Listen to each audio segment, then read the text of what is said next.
Hello, good evening, and welcome to our second episode of Troubles in Otari. I am the GM, John. The party were introduced last week in our video, which is already up on YouTube. It had quite a lot of views, probably because I gave it more hashtags than I normally give them. We are still sadly missing Lou, but we do have the rest of the party. Who would like to earn an extra hero point by reminding us what happened in the previous session? Anyone can volunteer? Started off by getting pissed in the pub with what's her name, the owner of the fishery. True. And yeah. she said she's got a fish shack for us to go and crash in, just outside of Otari. So we hung over. We stumbled down there the next day, and we very much carried on in our hungover vein. Ivrin had a little scout around, but despite his scouting, he didn't spot some dodgy beams on the deck, which Feg duly crashed through. This is after we've been through the forest and had a bit of an encounter with a wild boar, and skirted around a few bears. But anyway, we made our way to the shack. Feg took a little adventure underneath the shack, and then we ended up at a door, probably likely coming face to face with some rather annoyed spiders that had just heard all the ruckus outside. Quite right. So let us get you back to where you were. Always happens. Not a single hint of frog in the throat all day.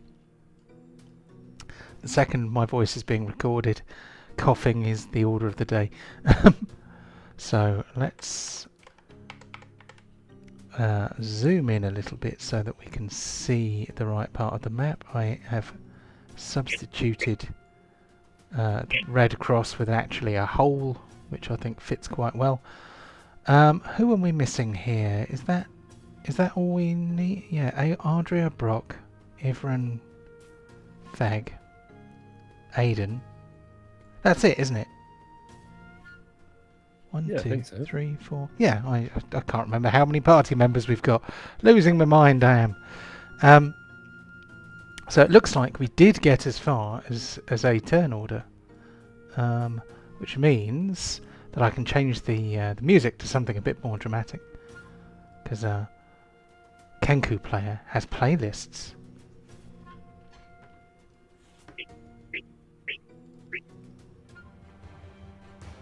So this is battle music. Very nice. And I've got a rock version of it as well. So if we get bored of the organ, we can change it to the rock version. Yeah, rock and organ. That would be something. So what I need to Iron do... Butterfly. Why won't it go away? I'm trying to make it go away. Maybe I'll just make it smaller. There we go. Oh yes, yes.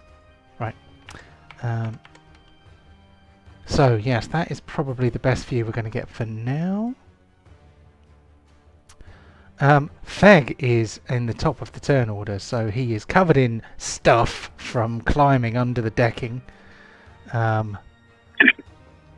He crawled out up onto the deck, and Brock opened the door. Brock sees on the other side of the door some giant rats. Their red beady eyes glow in the darkness, and they look to be ravenously hungry, having obviously decimated the food supplies that the last inhabitants of this place have left behind. And they would probably like to have a bit of a chomp on you guys. So what's Feg want to do? I can't remember if I had my sword out or not. I'm thinking probably not. I'll probably put it away. I would say, and I honestly can't remember because it's been like a whole week and I've been drunk since then. Not constantly, I might add. I seem to think that you may have prepared yourself for a battle upon opening the door, so I would say... we did. I believe we did, yeah. Yeah, it would not be unreasonable for you to have your weapons in your hands, or at least one of them. Okay. In which case, in typical Feg fashion, I'm just going to march straight in and try and make a rat burger out of Giant Rat 1. Groovy. Okay. So action 1 is move. Haven't you got your charge and attack? Oh no, it's double move and attack, isn't it? Yeah. Ignore me. Yeah, it's only worth it if you're more than one move away, basically.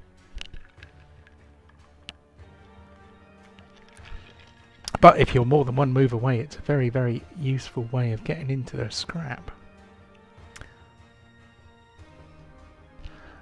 So, would you, are you doing the clicking? Are you doing the clicky? I'm just about to, it's just loading. Ah. Just think this might be the last time that you have to wait for the computer to catch up with you. Oh, possibly. We can only hope.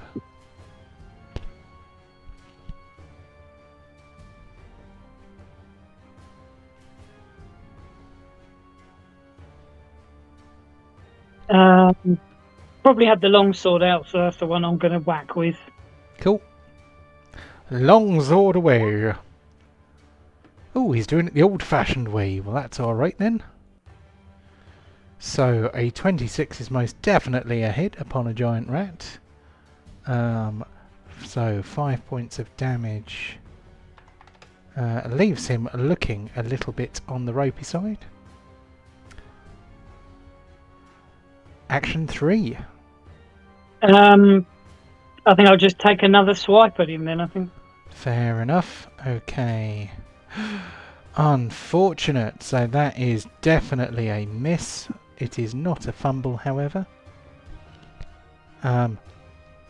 Giant rat number 2, giant rat number 1 even. Looks like he's about to get an opportunity to take his ratty revenge upon you. I'm going to move down to his turn. He is going to try and chomp on you with attack number 1.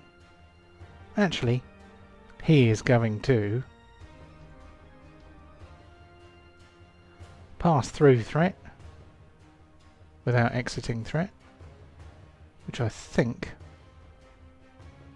Hold on, I am getting mixed up with my D&D 5e here, aren't I? I think it's if you move more than 5 feet. Yeah, so he could take a 5-foot step without activating Feg's attack of opportunity, but he can't actually try to run round him, which is a shame. But maybe this rat will try and be a little bit strategic. Do action 1 5-foot step, action 2 chomp. He hasn't managed to get you flat-footed yet. He misses. He is going to try for chomp number 2.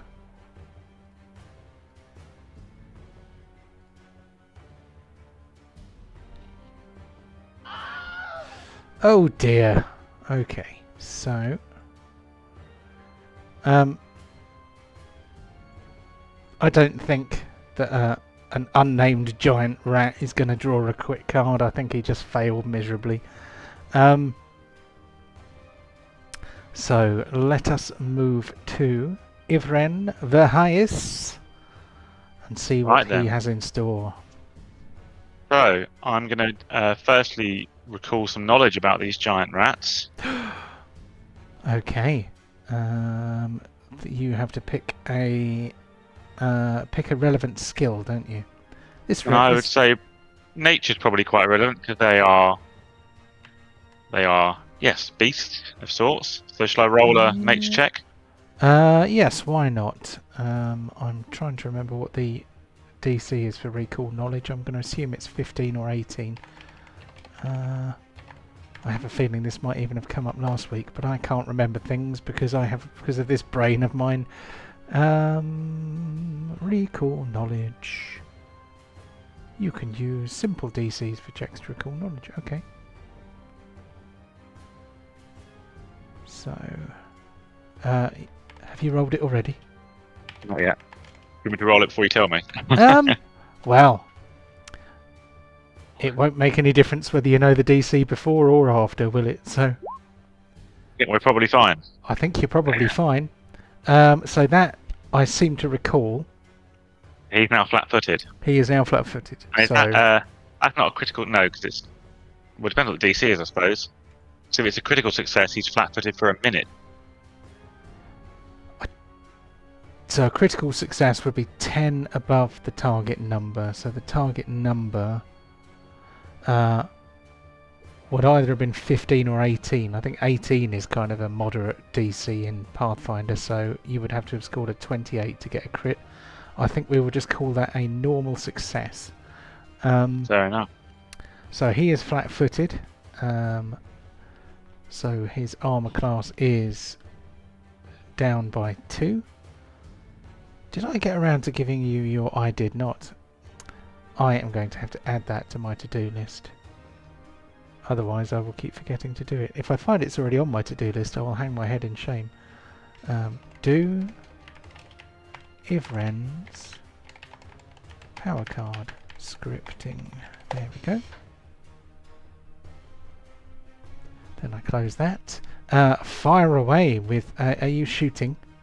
Yeah, and now because he's flat-footed, it'll also deal the precision damage. Is it gonna?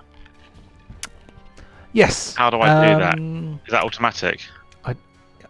It's not automatic if you roll the attack off your character sheet. I think we will just Sure. have to roll an additional d6 after you've taken the shot, assuming you hit, Okay. of course. Yeah. Oh, unfortunate. Deary me. So, even flat-footed, that is still a miss, I'm afraid. Well, I'm gonna. My third action, I'm just gonna say fuck it. I'm gonna fire again. And why not? So 14. He is he flat-footed for the turn, or is he flat-footed for the for the round? turn. For the attack. Oh. The turn. For the turn. Yeah. Yeah. Okay, that's a hit then. So give us some short bow damage. A D10, then a D6 because he's whatevered. I think it is a D6 because the D6. Well, it's a D6, which is the normal damage of a short bow. The D10 you only get if you crit. So it's a D6 for the normal short bow damage, and then it's another D6 for precision damage. So it's like 2 D6. Gotcha. Right then, let's see. Boing. Okay, that poor rat is skewered by an arrow to the floorboards and twitches feebly as his little legs go like this in the air. He is dead. Go one. Yeah. So, Giant Rat First kill 2. and first damage already. Indeed. Yeah, I'm after the award this week. Those sweet, sweet awards. Yeah, but I've got the Rambo one. You do. I forgot we used to call it Rambo. Giant Rat number 2 wants to lay the smackery down, and how shall he do that? I guess he's just going to try and bite you. I can't see a good way for him to actually wrap around, really, because he's already in threat. He can only do a 5-foot step. He can't leave threat unless he disengages. So we're just going to bite. So we're going to attempt the chomping. Oh, shocking. He's going to try and chomp again. Come on, boy, you've got this. Oh. Okay, that wasn't a nat 1 fumble, so he is going to 5-foot step to try and give himself a bit of cover behind Feg. Then we move on to Brock. Well, time to squish some rats.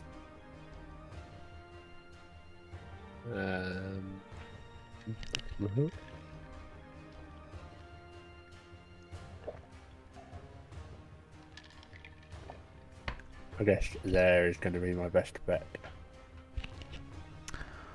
Oh, thank you for using the ruler. Very good. And then let's try and squish number 2. I assume he's not flat-footed to everyone, just to... No, just to me, and that's over now anyway because it's the end of the round.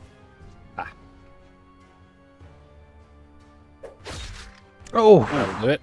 Wow. dead in 1. Oh, you still have an action left. I mean, it's a big hammer and a little rat. Let's see if we can repeat that performance. No, we can't. Oh, nice try though. Okay, that was action 3, wasn't it? So we are on to giant rat number 3. Giant rat number 3 is terrified. His pals are dead. And he's got a dwarf with a blood-dripping axe in front of him.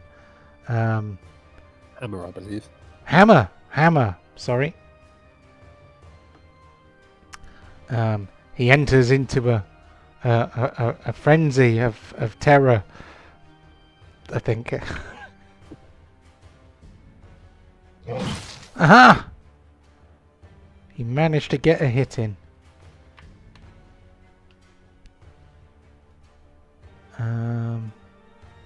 Yeah, he's not got any special... Oh, wait a minute, he does have a thing.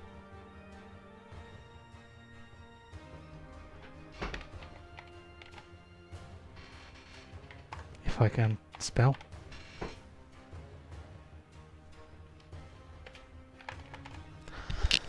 I mean, he is a cornered rat. He is a cornered rat indeed. They mentioned something on this character sheet. I cannot see where else it is mentioned. I might have to Google that. He has just seen his friend get turned into pate. Indeed he has. Or rate, maybe. Rate, very good. Hey. I am going to ask you to take a fortitude saving throw, please. Dirty bastard rat.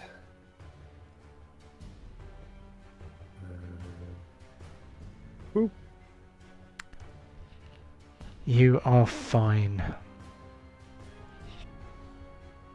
So, this rat, emboldened by his success in managing to put a tiny little bite at the end of one of your fingertips or something like that, he is going to try and lunge forward for another nibble.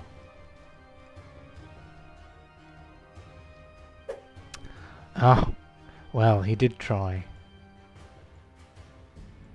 He may attempt to flee.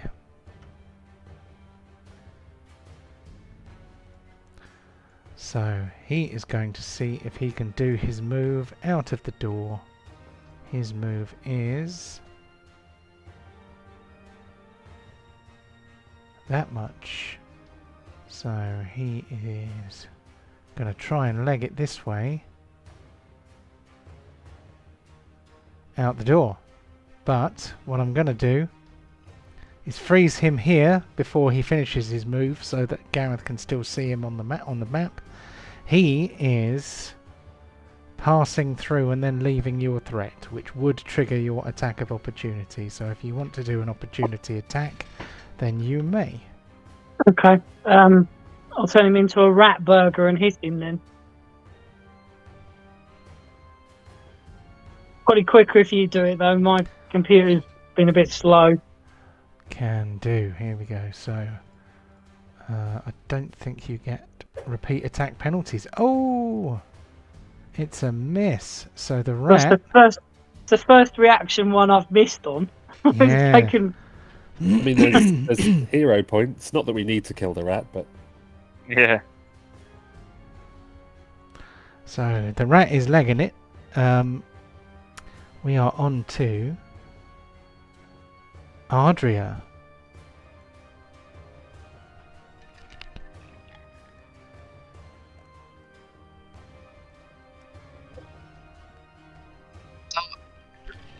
Didn't see anything, so I wasn't sure what was happening. I heard some noises, but since the rat ran out of the door so quickly. I got very startled, and because I detest rats like that, I just, without thinking, launched a face bolt. It didn't work. Oh, I'm afraid it's a miss. It is not a fumble, though. And because of the what's the word? I got knocked out. I don't know how to explain it. Basically, I was so startled that I fell down Oh, off the platform thing. okay. Very good. Don't know what I need to do. So that's my action fee. Yeah, that'll do. You could use your movement to fall off the edge if you want. Well, your final action. Okay, so very good. Michaela is using her actions to role play, which is very very encouraging. Okay, I am going to move back around. What's that doing there? We don't want that. That's what we want. So it is Feg's turn again. Feg is surrounded by dead rats and a living dwarf.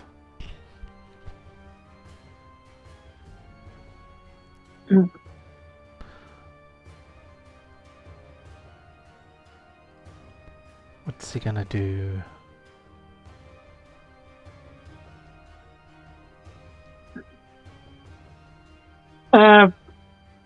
Go to there, glance round, and then carry on after the rat, I think. Okay. Although he has got to go past the cat, so the cat might have something to do with it. Well, the cat is not really a cat. The cat is a familiar, so... How big is this giant rat? It's a lot bigger than a normal rat. It's probably more like the size of a dog. So it's big enough for me to potentially pick it up then. Yeah, I would have thought so. I mean, you can pick up normal-sized rats. Well, I'm just thinking, pick up the rat and throw it down the hole. Okay, if you want to pick up the rat, then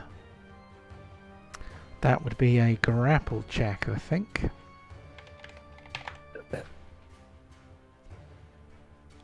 So, how does that work? At least one free hand. I don't think you have a free hand, because you've got your shield in one hand, I seem to think.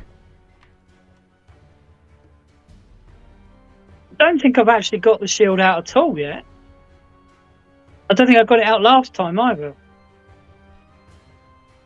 I think when we were getting ready to enter the room, you, in the same way I got my hammer and shield out, you probably got your sword and shield out. Yeah, that would You make haven't- sense, admittedly. Yeah. You haven't raised it to defend yourself with it, but you have All put right. it in your hand rather than having it strapped to your back or something. Okay. Oh, fair enough then. If I haven't got a hand, I think I'll just try and make a rat burger out of him then.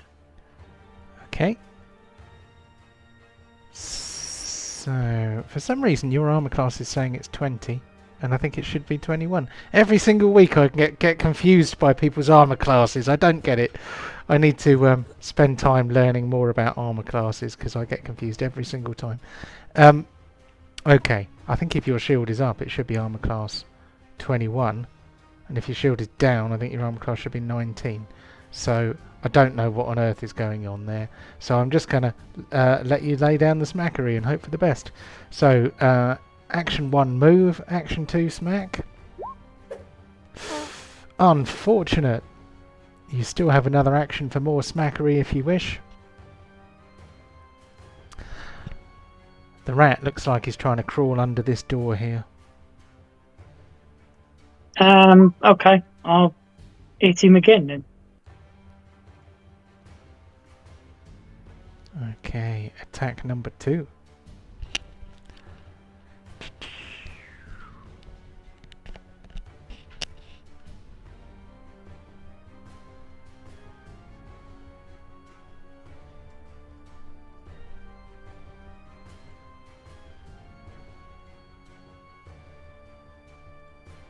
How are you doing the thing? Done it. He's done the thing. Ooh, nasty. I've actually got a soundboard for that, but I won't play it just now. Alright. Oh, yeah, here it is. Hold on. Ooh, nasty. It comes out rather loud, though. I need to work out how to change the volume of that. Well, as I've got one move left, and I'm. No, you haven't. You haven't got one move left. Have I not? No. Oh no. You No. moved, attacked, and then attacked. Yep. Oh, okay. Fair enough. So, Ivran, what's the plan, my man? Well, I think as the rat is running from me, is it safe to say it's flat-footed still, or not? Running does not necessarily mean They're not. flat-footed. In that case, I think I would like to. Is it one action to put my short bow away and get my rapiers out? If you had quick draw, it would be. Hold on. I don't you- believe it. You can can- drop the short bow for free, Yep. Free action, drop but you short would be bow. dropping the short bow where it. Yeah. And then you could use one action to draw your rapiers. You know what? I'm just gonna fire. We're gonna hit. I'll go there just so I'd have no chance of hitting Feg.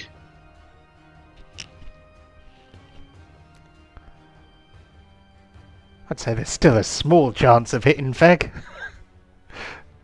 That's what fumbles are for. Accidentally Right. mutilating your teammates. I'm willing to take the risk. Let's see what happens. Oh, we're fine. Yep, some of you may die, but that is a risk I am prepared to take. So 26 against his armor class does in fact make that a crit. He's not flat-footed, is he? So you get D6 damage from the short bow plus an extra D10. The D6 will be doubled because it's a crit. Right. So you want D6 and a D10. Yep. So double that for a 6 and 2, Yeah, 8. even better. 8 points of damage. So we could have had a maximum of 22, but you were being very efficient because you needed exactly 8. And that's what you got. So you rush up, watch Feg do two clumsy swings over the rat's head as it tries to scramble under the door, and you pop an arrow straight through him, pinning him to the planks. There we go. End of the rats. Yep, the rats be dead. So, I am going to change us, at least for now, to something a bit less dramatic. There we go. I need to work on my playlists and put some buttons on the stream deck so that I can change the music at the touch of a button. That would be cool. So next time I'll use the rock version of that tune, but I think it's quite a good fighty track. So I'm going to move these dead rats out of the way. What would you like to do now? Have a little look around the room. Guys, help me up! Oh, Yeah, someone should probably. I mean, I can't I'll see help out in the out. room. there you go. Do I need to do some sort of acrobatic check? Oh, you could do an athletics check if you like. Where is it? But we will make it very easy, considering that you have two big strong men there who are planning to help you up. Okay, they try, But Did I fail? yep. So I think the problem is that Feg is standing on Ivrin's head. I think Feg has climbed onto Ivrin's shoulders in an effort to better haul you up. There we go. Could I cast Mage Hand on me and pick myself up? That would be very funny, but I don't think you can use it to do that. However, No, I'm too big. I don't think I don't think you really need a skill check to climb up. It's not. You're not in combat conditions. You've got two people who can grab a hand each and pull you up. So, Okay. so if there's somewhere for you to stand, then you can climb back up again. Yeah. Hi guys. Okay. I hate rats. Bam rats. They're all dead now. So I'm Dear. going to try and find my handout.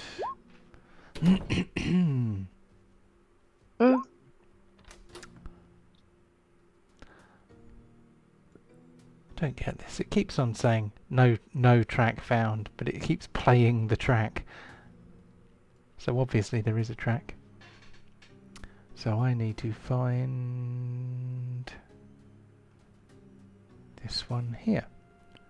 So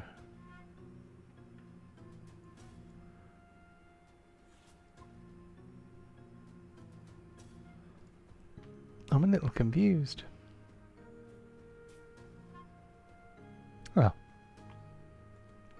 this square room holds shelves of boxes and stacks of crates. Nets, gaff hooks, rods, and other fishing gear hang from the walls.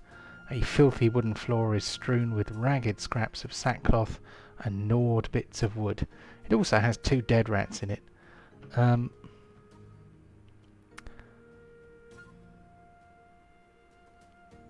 So Take a quick look around just in case there's anything interesting that's not immediately visible. you can have a search about if you like.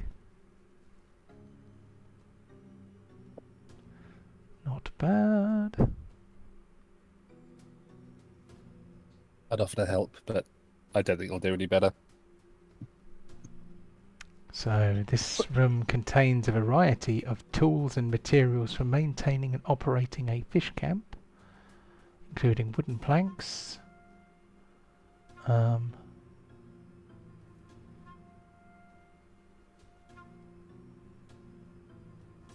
there is a sledgehammer, a shovel, a hoe, and 2 axes, which might be useful. Approximate value 1 gold piece each. One of the crates. I'm going to say that Ivrin is quite good at doing a quick assessment of a room. He notices in one of the boxes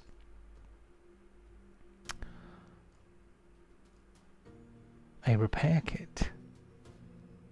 Oh, well, we'll certainly nab the repair kit, and I'll let the if Brock wants the axes, they're his. Otherwise, that's probably all this room's got to offer. We can keep it as our sort of maintenance and repair room. We've got some planks that we can use to repair the walkway outside that's got the bloody great hole in it. Yes, very good thought. This place is ours now. We're going to want to fix it up a bit. Do you, who volunteers to do the repair shop? My crafting is not great. I don't think any of us have got great crafting right now.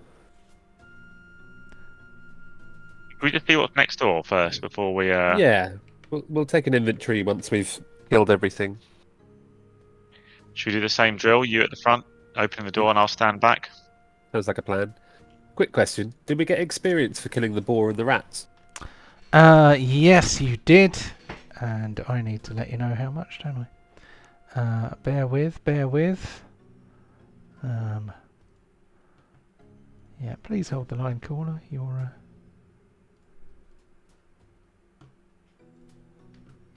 Now, what do they say? We don't know what they say. Anyway, I'm going to make a quick note of things what you have killed. Boar and 3 rats. And then I will work out how much XP you get, because the XP awards is yet another thing that I do not entirely get yet.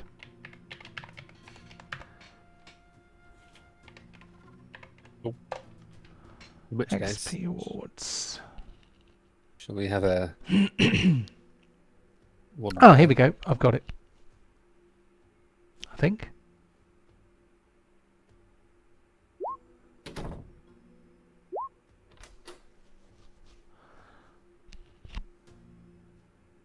Adversary level.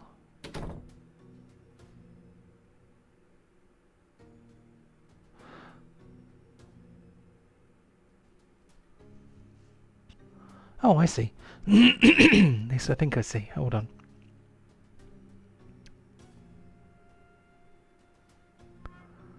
So, if you guys are level 2, Yes. and that was a minus, those were -1 creatures. So to get to -1 from 2, that would be -3, wouldn't it? Which I think means you get 15 XP per rat. So, I'm going to give you, assuming I don't get this completely wrong, I'm going to give you 45 experience points for killing 3 rats. The boar, I need to work out what level the boar is. So the boar was a level 2 creature, which means it's the same level as you guys, which means you get 40 XP.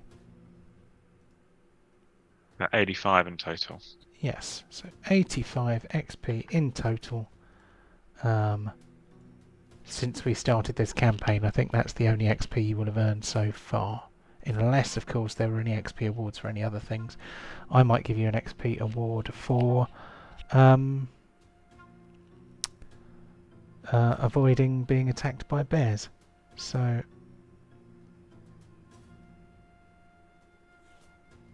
you can have another 8 experience points for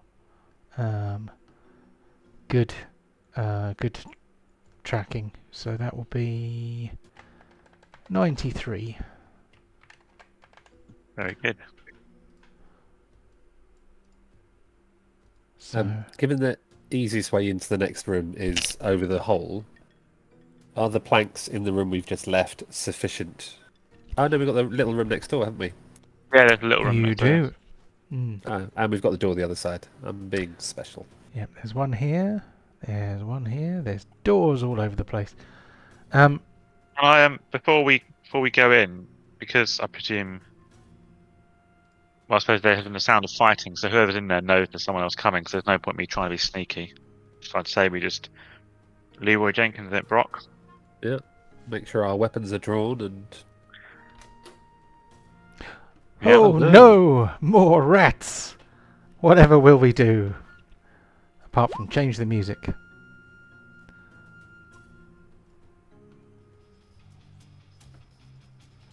So, 1, 2, 3.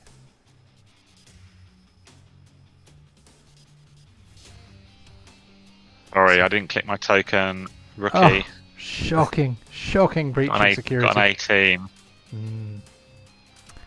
Okay. Are you showing your pretty face yet, Dave? No, you're not, because I'd be able to see it, wouldn't I? I can though. I just forgot about that. Give me a sec. Yeah. Oh, there he is. There's Dave. Here we go. So let's turn on Dave for a given value of. And then I will. Oh, right. Michaela has covered up her camera and muted herself. I don't know what she's doing. One in, one out system we're operating on this, right? I guess. Must be.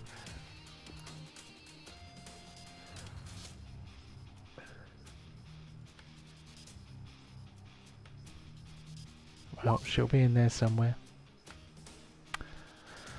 Okay, so we have Brock, Ardria, Feg has rolled, but it didn't add him to the thingy. So let's add Feg manually. Oh, he is there. He's just appeared at the bottom because I didn't make the turn order big enough. My fault. It's Ivren that we need to add. I'm 18. 18. I nearly gave you 187. Ah, take that. So Fag, Brock, Ivren, Ardria all in there, and we have 3 giant rats. So let's be having you. I reckon we can finish them before they have a turn. Take one each. Yeah. Famous last words there. We need a famous last words award. Cunning plan, maybe. What's that?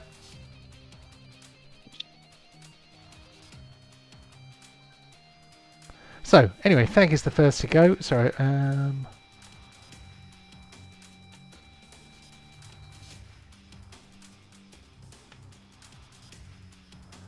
okay, what's he doing? I've moved to rat 6 and I'm just going to try and tenderise it. Aha. Fag rushes through the door. You know what they say? Fag rushes in where angels fear to tread. Oh, there you go. Ah, there we go. Ah. The plan remain.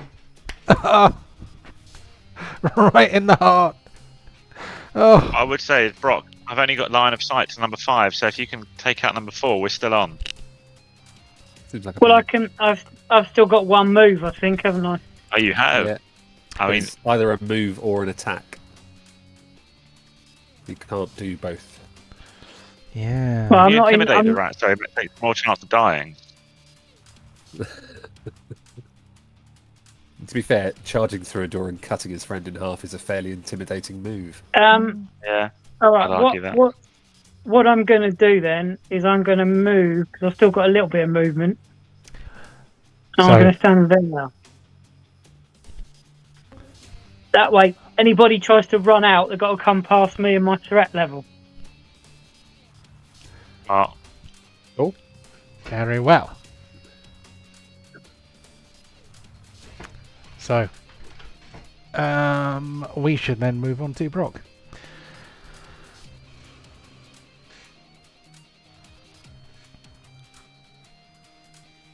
And then see if we can continue the pattern.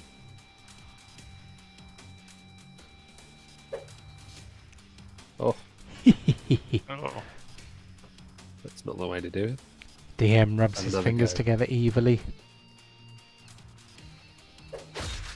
That'll do it. Oh, Oh, yes. oh. Well, that was all 3 from Brock, wasn't it? So on to Ivren. Let's see if Right, let's see if I'm it's gonna 3 for I'm 3. gonna- One hat trick. Going to recall knowledge. So is that... was it 15 or 18?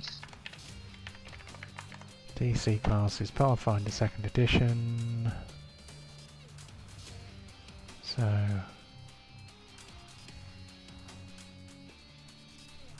don't want a class DC, I just want a DC table.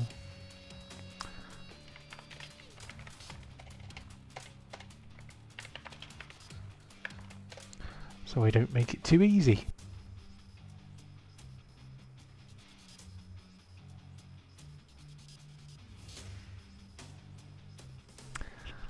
Okay, so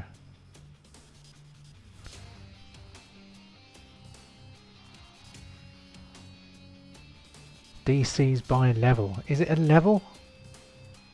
According to the rulebook, for a check about a specific creature, trap, or other subject with a level, use a level-based DC, adjusting for rarity as needed. You might adjust the difficulty down, maybe even drastically, if the subject is especially notorious or famed. Okay. And this thing here starts with DC 14 for level 0.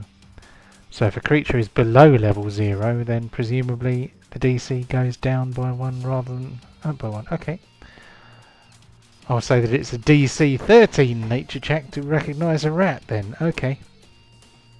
I probably made it too hard for you before. All good. So off we go with the short bow then. Flat-footed rat. Oh yes. Boom! Okay, so... You need a D10 as well? Or has that already done that? Oh, it's already done it, isn't it? I think it's already done it, so... Doesn't look like it doubled the D6 though. There is a ×2 multiplier in there, so... Hold on, what have we got? And how did it get 3? So, hold on, it doesn't... Let me make the chat bar wider so that I can actually see all the maths. So it was a 3 plus something or other plus... So total of 9. 3 doubles. Because 3 times 2 is 6, and then a 3 off the D10. However, what you will notice with the attacks off the character sheet is that they are not in any way related to each other. In this case, the damage rolled was actually the same. But sometimes the dice roll will actually be completely different from one to the other. At least I think it will. I'm just going to check that in case I'm lying. I might be lying, you know. No, I'm definitely not lying.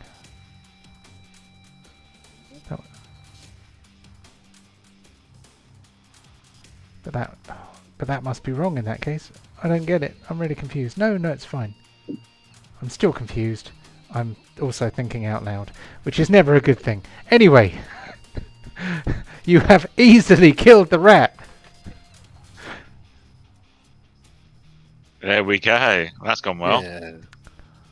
And you know what And that then means? my last movement, I'm just going to wander in and just boast. That means you get another 45 XP for killing another 3 rats. Very nice. So It's massive and fun, is it? Having the 3. 138. So is anybody keeping track? Yeah, we're on 138. Cool. So if you're keeping What's track, in the room? What's in the room? Well, might you ask? Well, Might take another peek. Oh, maybe not. Not much better. there are absolutely 3 dead rats in there. But what else might be in there? I'm going to close down the turn order and open up my handout and look at the things. So this room is pretty similar to the room you've just been in. It's not much different.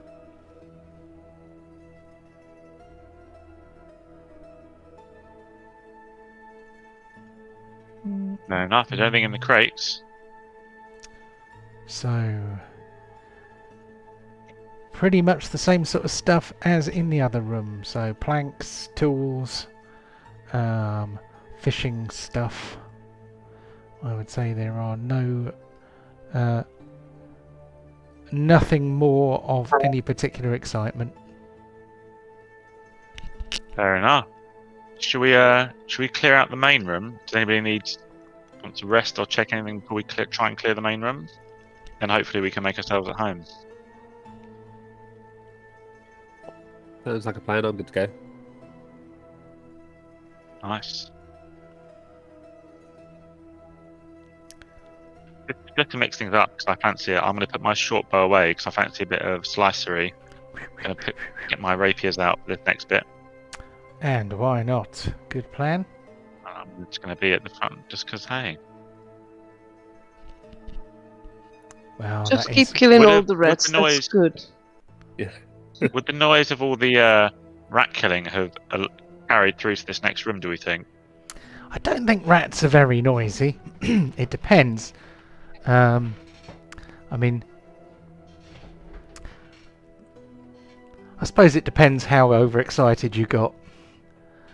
Do you? To be fair, I did cheer when I killed the rat because it was we completed our goal. So they probably would have Also, heard that, to be honest.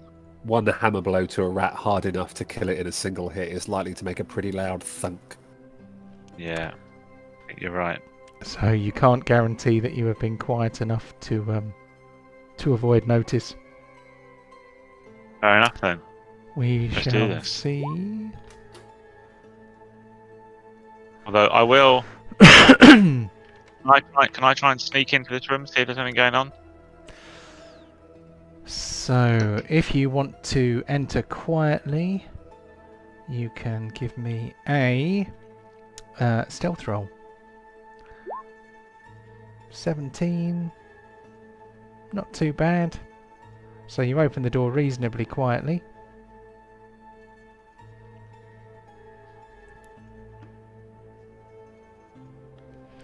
Wooden doors line each side of this U-shaped hallway. The largest of these stands in an alcove along the eastern wall. East is north, due to the way the map is aligned. So the way you've come is the large door in the eastern wall. Yeah, the largest of these stands in an alcove along the eastern wall, flanked by hooks and benches. Cobwebs hang thick in the southwestern portion of the hallway. Southwest is kind of, if I can find the ruler, this way.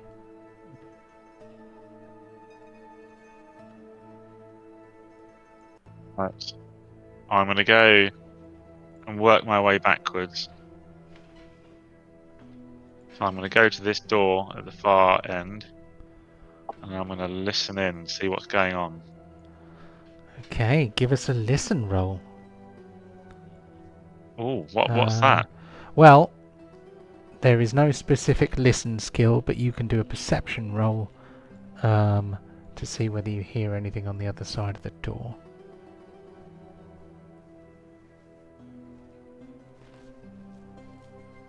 There you go. Okay, not too bad. So...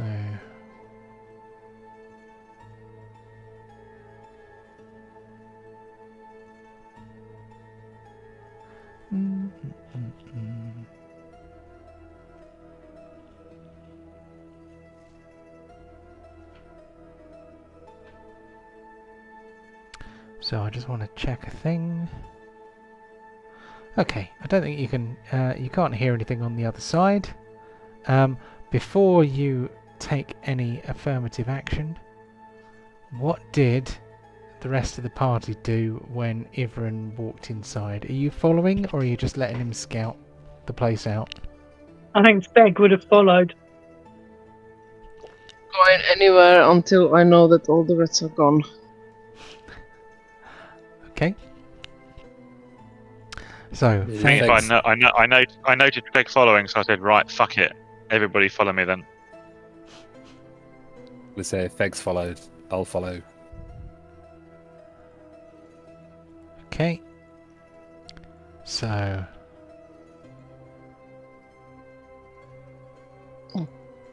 How far have you moved from your point at the last battle? Let's see, I'd say you might get another 5, 10, 15, 20, 25. I think Feg might get another 5 feet if you want, and in a direction of your choice. There we go. Okay, so they are following behind, unless you are waiting for them. Are you poised with your hand on the door handle? No, I just listen. Okay. I think I'll just tread back and listen to this door. Okay.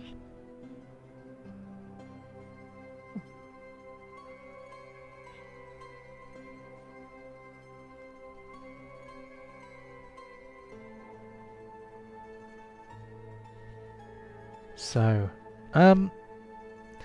there are a multitude of cobwebs on this little bit of the corridor here. There seem to be some across the door. Not holding the door closed, but you know, there's just kind of everything is slightly covered in dust and cobwebs, but there are more cobwebs around here than there were out in the foyer, if you like. Okay.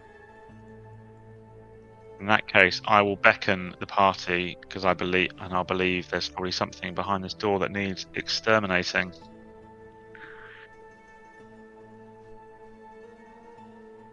Okay, everyone is beckoning. Are you guys closing in? Yeah.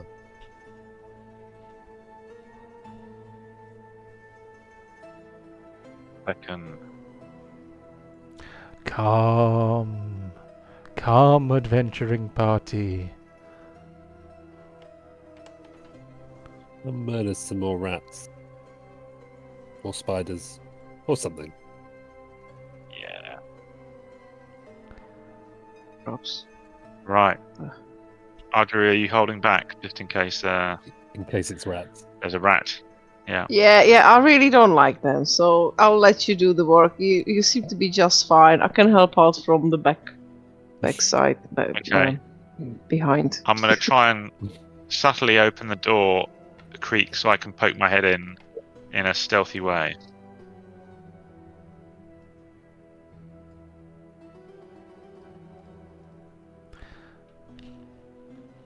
Okay, give us a stealth roll if you're trying to be very quiet. Okay, not bad. So you are going to open the door pretty gently. The door opens. For some reason it's not revealed it on the map, which must mean... I don't know what that means. Or maybe... I don't know why you can't see what's in that room. Can you see what's in that room? No, No. unfortunately not. What the hell?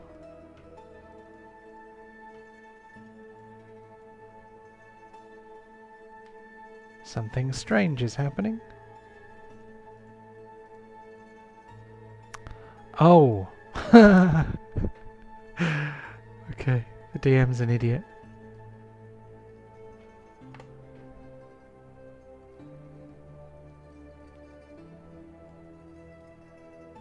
There you go. Aha. Hmm. So what do we have in here? I'll What can you see? What can you gingerly see? walk in. And I'll just have a little perception just because there's some weird things all around, I think. But I'd be good to know. Oh dear. Perhaps not. This square room has one door in each wall. The walls have hooks for outerwear, benches and boot racks. There must have been a piece of punctuation there that I missed, because that made no sense. This square room has one door in each wall, full stop. The walls have hooks for outerwear, benches and boot racks. We've got like thick, a little armory. thick cobwebs hang in the corners and in some of the doorways. Okay. Should we see if there's anything interesting on the racks or anything like that?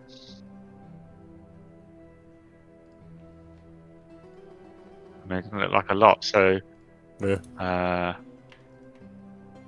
I'm gonna try. Can I try and peer into this room up the top? Yeah, are you still being quiet?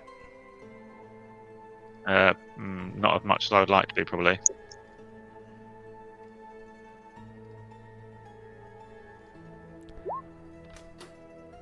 Okay. So, I have just realised something which is really frustrating.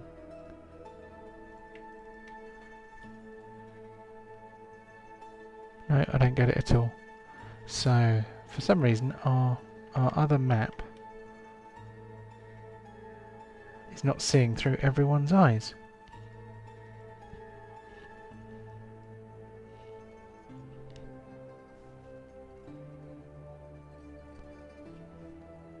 Why?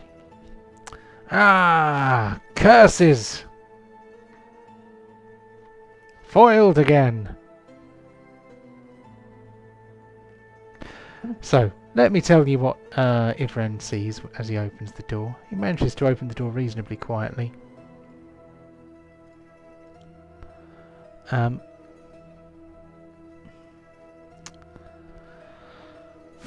A battered oak desk stands almost in the centre of this dusty, damp room. Behind it, a row of cabinets lines the far wall. The sole window is shuttered, but one of the shutters hangs askew, letting in a stream of light. Several stools stand scattered around the room.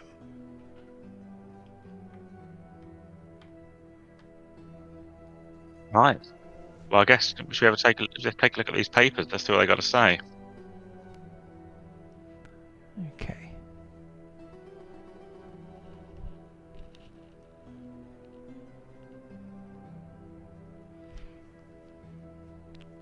So you start having a look at the stuff. You find business ledgers, writing supplies, and even a small iron-bound chest bolted into one of the cabinets. This chest is currently open and empty, so possibly some kind of safe.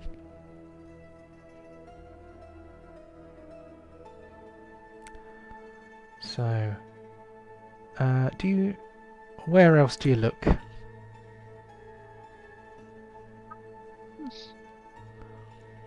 What do other people think? Where are we likely to find some hidden goodies?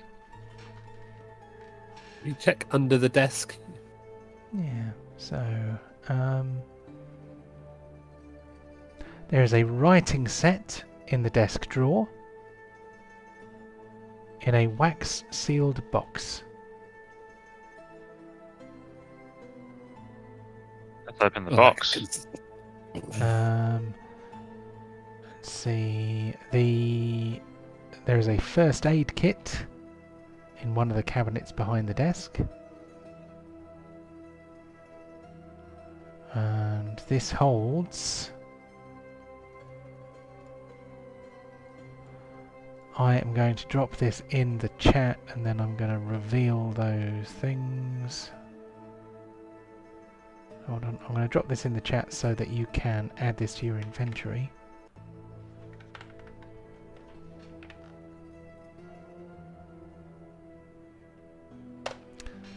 There we go. And then I'm going to make those items visible so that you can see what they are. Very nice.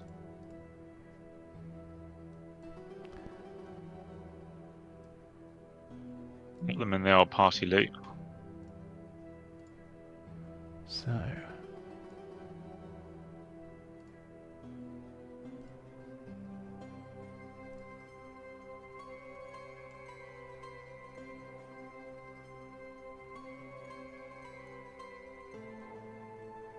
Oh. So the Can I grab expand... the, That's a useful stash, isn't it? yeah.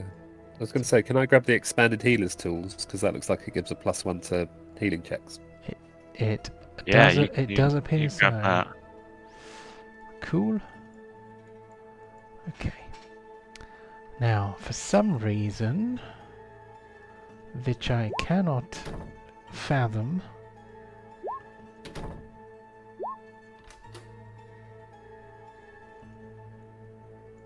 so did Brock just lock himself in?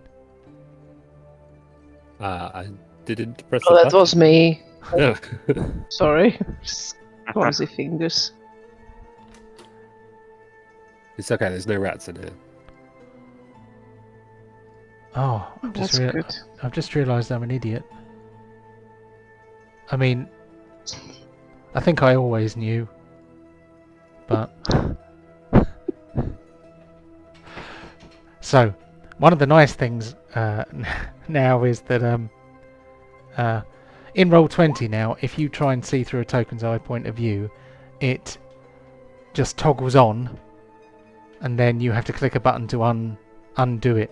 So I've been using the player's eye point of view has only been Ivren for a while, because I didn't realise that it was being viewed through a single token's eyes. Duh. So anyway, I've undone that now, so hopefully the view in the video will not be completely spoiled as a result. Anyway, everyone's been looking through your eyes, Ivren, if there are any viewers. So Brock is still in the doorway of the office. Ardria lingers behind somewhat. Feg has just opened a door. Oh no. Let's find out what's in the door. The funniest thing I can think of is a fireball trap, but the chances are so slim. I'm gonna run to try and get to him. So well, hold your horses. All right. We need to know what's in there first. So, him opening the door temporarily freezes time while I find the correct description. So this is for Feg, who is standing in the open door of a room that he has just opened. This bedroom is starkly appointed. A wooden bed frame has slats but no mattress, and a battered trunk at its foot. On the other side of the room is a small, simple table holding a ceramic pitcher and a matching empty bowl. Tightly latched shutters over the windows block out the light. Everyone was suddenly kind of about to do a slow motion kind of "Beg no" to him as he opens the door, but luckily there's nothing horrible inside, at least not that he has yet to discover. You. Feg, is there anything useful in that room? I'm gonna go and have a look.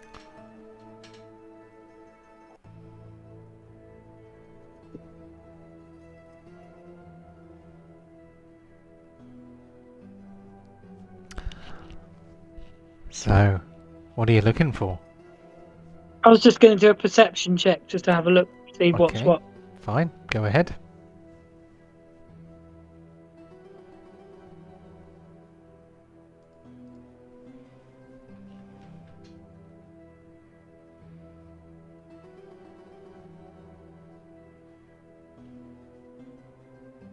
I can remember where perception is. Perception is actually on the On right-hand side of the character sheet, about 2/3 of the way down. Very good. So, Feg, who clearly has a nose for such things, searches about the room, looks underneath the bed. And what should he find underneath the bed but something left by the sole occupant? And if it isn't, a pornographic woodcut. Thick woodcuts.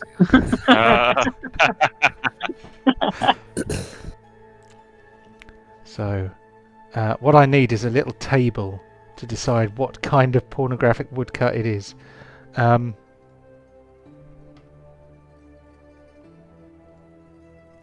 Off the top of my head, this is a pornographic woodcut, specifically to tickle the fancy of foot fetishists.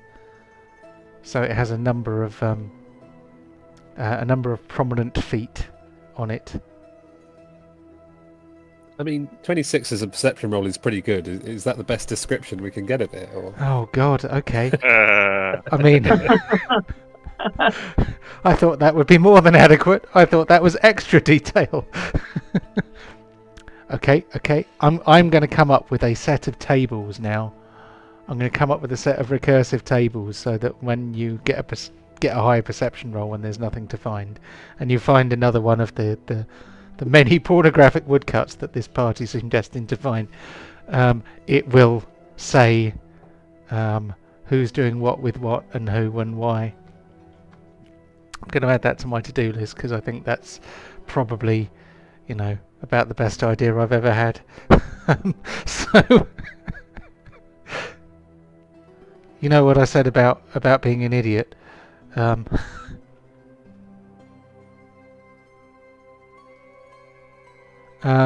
we go. So, recursive tables for finding pornographic woodcuts. There we go.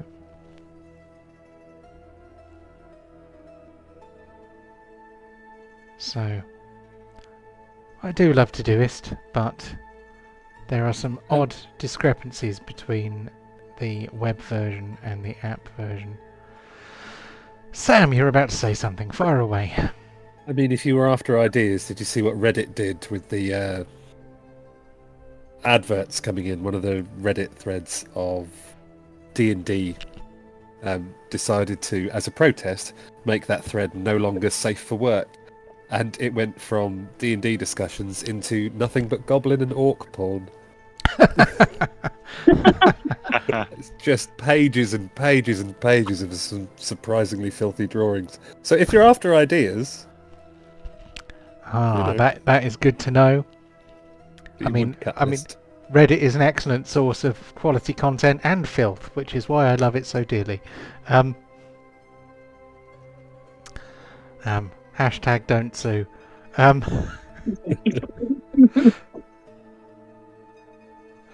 So,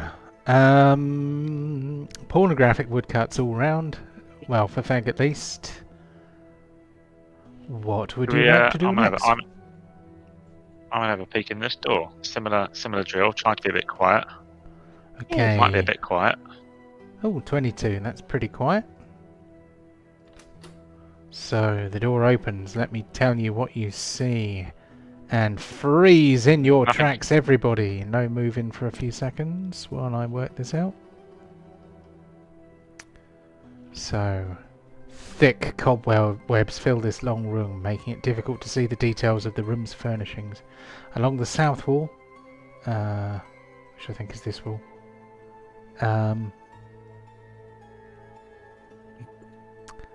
oh, it's doing that. It's doing that thing. You can't see. You can't see through that door because somebody clever. I think the cobwebs are so thick. It's because the cobwebs are so thick. That's why. So somebody, some idiot GM, and some idiot GM decided to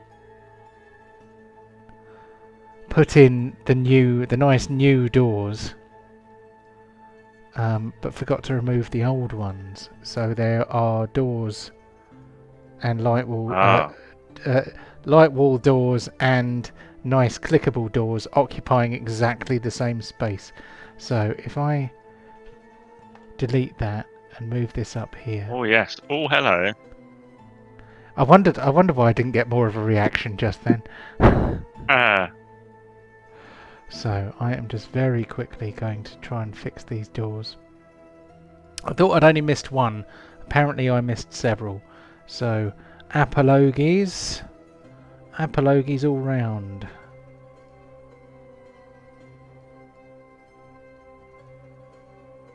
So, we delete that one, and then we pop this one here. And then have I done all of them? No, I have not. Wow. Poor show. What's the opposite of a golf clap? Is it like a golf boo? Who earns? They're saying boo earns.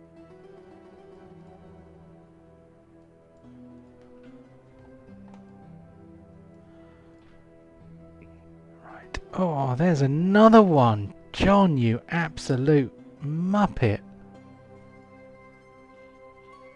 I think I have fixed the things.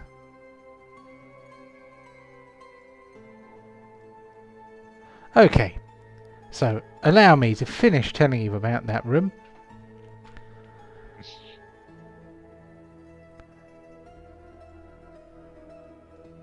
Thick cobwebs fill this long room, making it difficult to see the details of the room's furnishings. Along the south wall is a round table surrounded by wooden chairs. Sturdy wicker chairs gather in a loose circle in the western half of the room, which is kind of the bottom. One door stands in the eastern wall, that's the one you've just opened, while another stands to the north, which is this one here, I think, which should actually be closed. A sconce along the wall over the table is partially covered with a dark cloth. In the southern end of the room are a couple of giant spiders.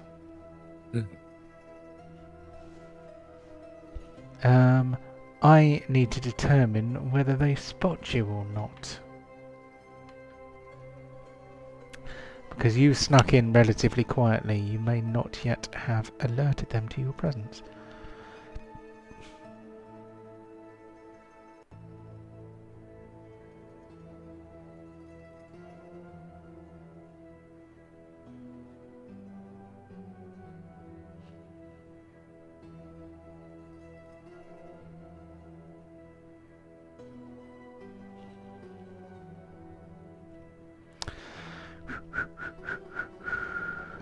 Where is their perception?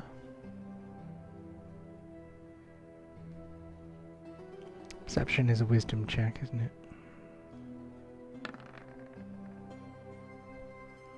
Okay, so these spiders are happily spinning webs, and they look like they're trying to create basically a giant carpet of cocoon over the furniture in the room.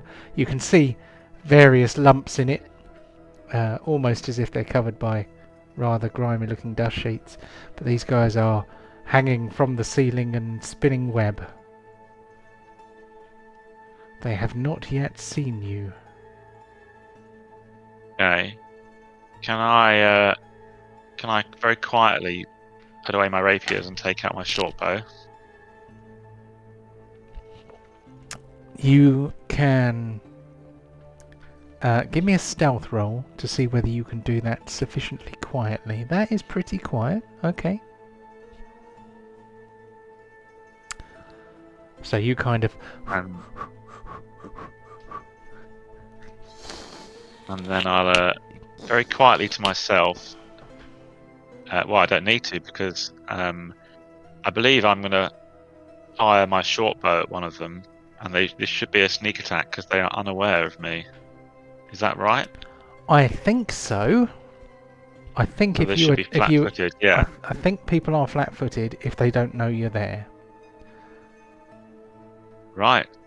So I'm just going to gesture very subtly to Brock and everybody just to very quietly come a bit closer. And once they've done that, providing there are no mishaps, I'm going to fire at giant spider number 1. Are you expecting them to be quiet? That's the issue. Actually, yeah. You know what? I'm going to fire at giant spider number 1. I know they're quite close to me, so hopefully they'll be okay. Right. Shall we? Cool. Yeah, take your attack, and then that will be whatever action that I will say that assuming you hit, if you hit, then that action will instigate the combat. If you miss, then they will probably become aware of you anyway. Either way, we won't roll initiative until after you have done this thing. 27? Are you kidding me? Okay, so that is going to be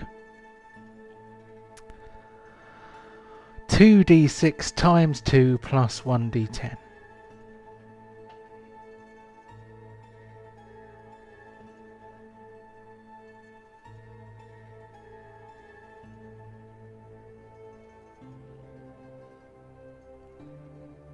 So 2d6 and a d10, yeah.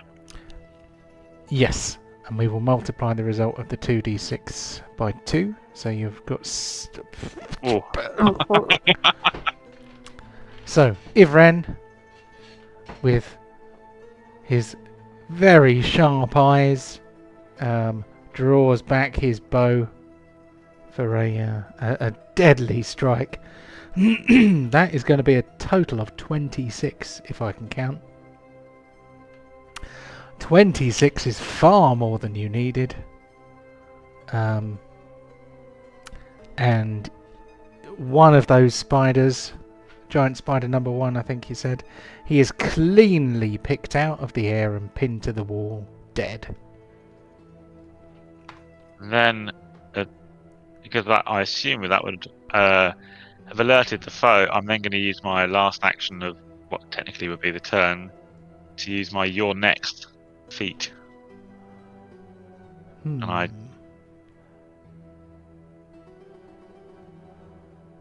So, I'll let you do that.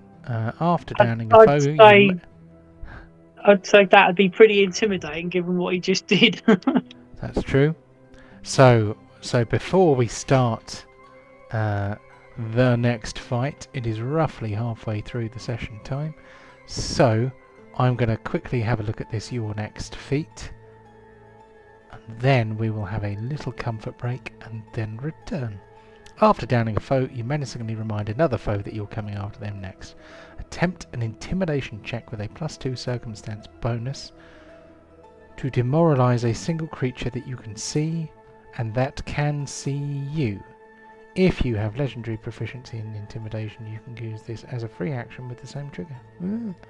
Okay, so give me an intimidation roll then, please. Oh, dear. Undid all the good work. Technically it's a 7 because you did get a +2 circumstance bonus, but unfortunately that spider was not too bothered. Okay, I'm going to move us on to the intermission screen. I seem to think that I don't have an audio input on that screen, so when I move us onto the intermission screen, it will probably cut me off. So what we're going to do is come back in 10-ish minutes. We'll plan to be ready to go again by 9:15 GMT for part 2. So I'm going to click the button.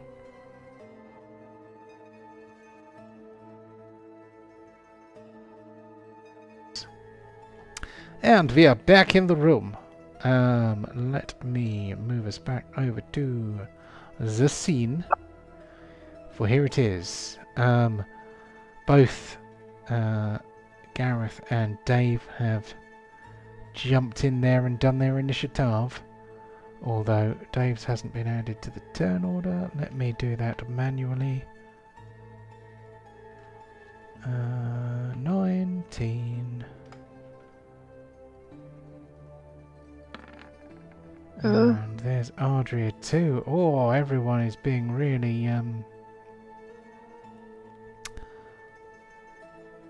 Is that a... I don't believe it!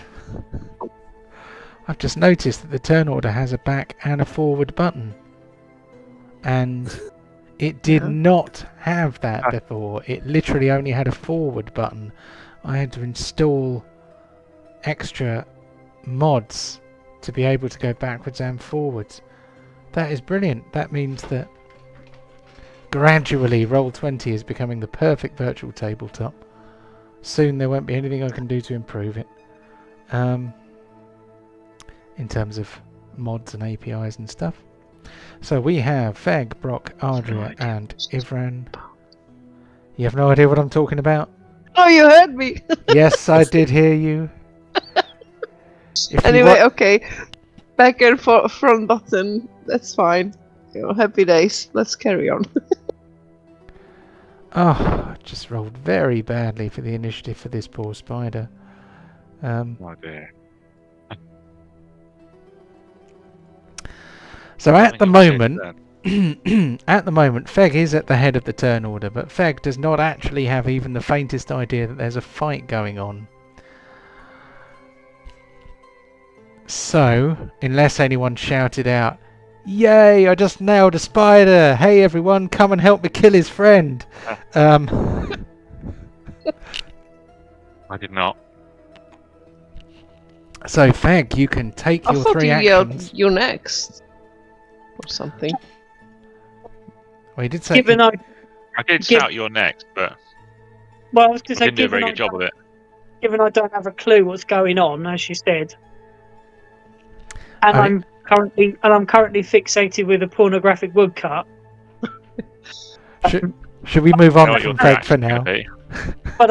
But I can see Aiden and Adria. I might sort of casually stumble down the corridor a little bit Okay.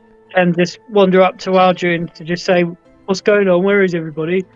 And then that'll be the end of my turn. Okay. Spider! I was going to say that's much better than what you could have said that Feg does after finding a pornographic woodcut. At least he didn't close the door behind him. Right, on to Ardria, who can't see a spider but can see Ivren, so it would not be inappropriate for you to respond. So, I'll have a little peek in. Can I see the spider now? I can't see any spider. Well, you see Ivren standing in, excuse me, in the doorway of another room. Anyway, from what I can see, because I saw him do things, I will assume there is something nasty happening, so I will, instead of getting engaged in whatever, I will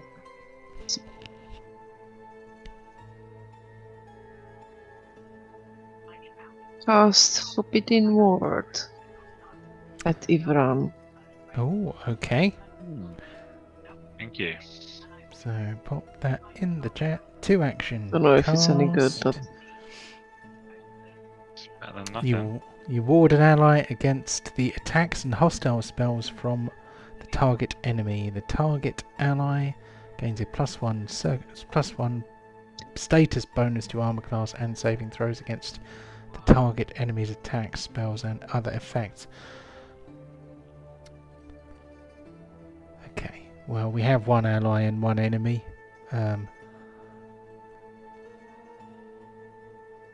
If I was being pedantic, I would say you probably have to see both of them, but if you just stood behind Ivren, which you could do, can you stand here instead? I suppose I could. Because then you can see both, and then we Oh, yeah. then it's sewn up, isn't it? We know that you can see both the ally and the enemy to cast the spell. Okay. Okay, so Ivren has an armor class bonus against that spider. Should the need arise.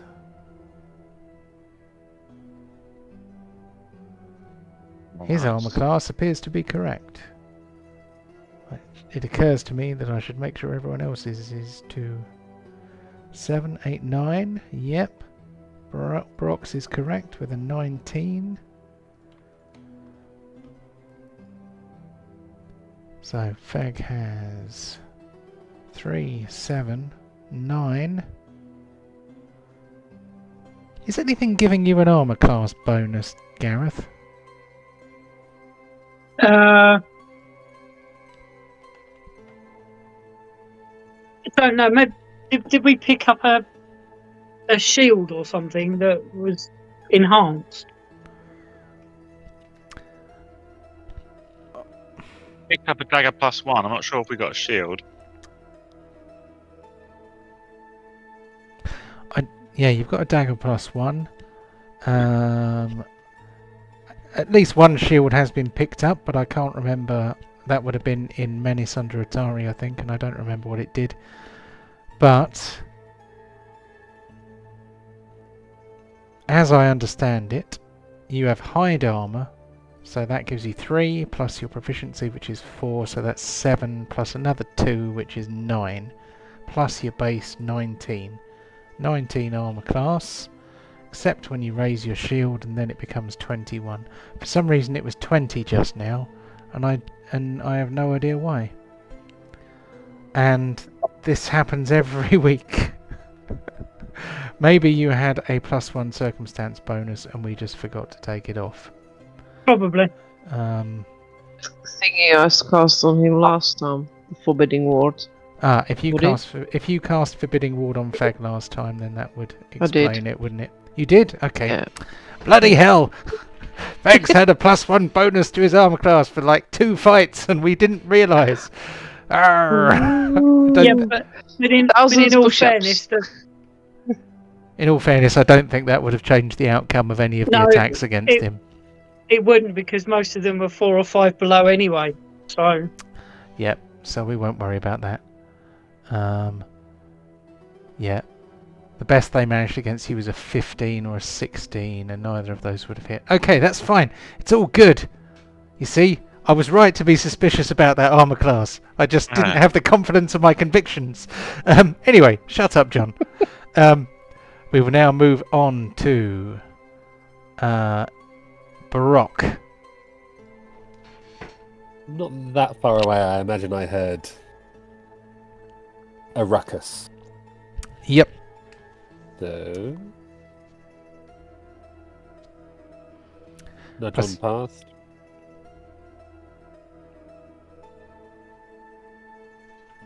My movement's only 20 feet, isn't it? Yes, I think so, because you're a dwarf, I think. So you have... You only got little legs. 1, 2, 3, 4.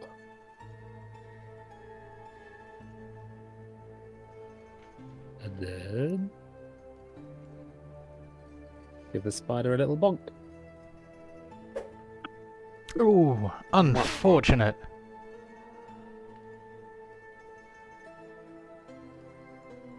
And that's me. 2 moves, 1 hit. Or miss. Very good. Okay, we move on to Ivrin Verhees. Right then. Well, I must say, that went rather well, didn't it? So what I'm going to do is go 1, 5, 10, 15, 20, 25. I'm then going to recall knowledge about these spiders, because I didn't need to do that before, but I will do that with a nature check. Very good.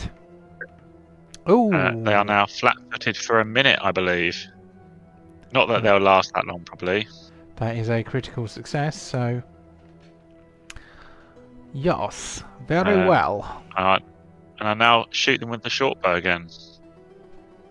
Good, good. So 22 is most definitely a hit. Would have been a hit even if they had not been flat-footed. It is not, however, a crit. We just need D10, right? no, 2d6, because it's not a crit. So roll us an extra d6. That will be d6 for the short bow attack, and then an extra d6 because they're flat-footed, because you have sneak attack damage. Ah, yes. Sorry, ignore that D10. I shall. Oh, sure. Very good. So you hit for 10, which is not bad at all.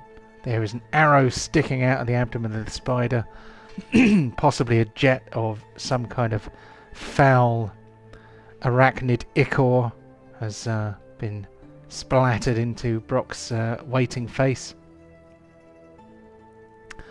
My go, I think. Cool. The giant spider does not really have anywhere to go. His best hope of survival seems to be to defeat his current adversaries. Can he do it? We shall see. He is going to try and sink his fangs into Baroque's face, because that seems like a nice thing to do.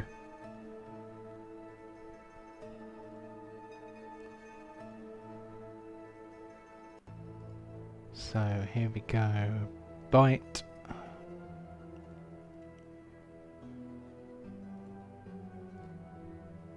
Chomp. Oh dear. Bad show, Spider. Bad show. He's gonna try again. He feels like he's got something to make up to me. Oh, come on. Get your act together, Spidey.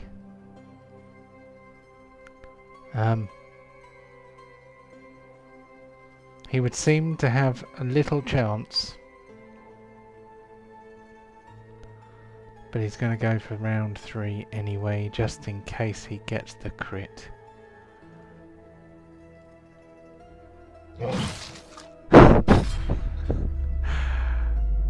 Okay.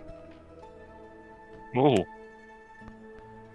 So he has bitten Brock for 8 points of piercing. That is just the fang attack.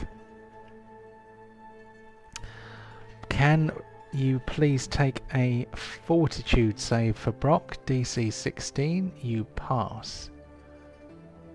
Okay. You are not poisoned, but you are bitten on the cheek by a giant spider that kind of goes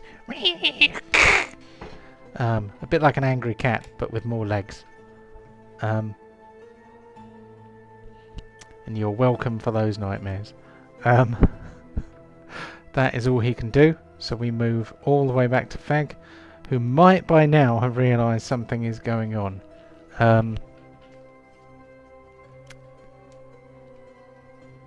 Still kind of transfixed with that pornographic woodcut, though. As you wish. Does Feg have a foot fetish? No, I'm just sort of staring at it, trying to understand it, because bless him, he's not the brightest. He doesn't understand these things.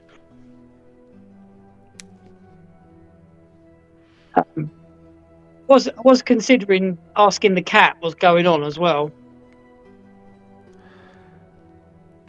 So, can the cat talk? I think the cat can talk to Ardria, but I don't know if it can talk to anyone else. Well, it being a cat, I would have expected it to turn its nose up at me and ignore me anyway. So, that cat is amphibious, can see in the dark, and can act on its own volition. It cannot talk, except in the way that all cats can talk, by expressing its disdain at your general reprehensibility. So, you look at the cat and say, "What do you make of this woodcut?" And it goes, "Meow!" Apparently it closes the door.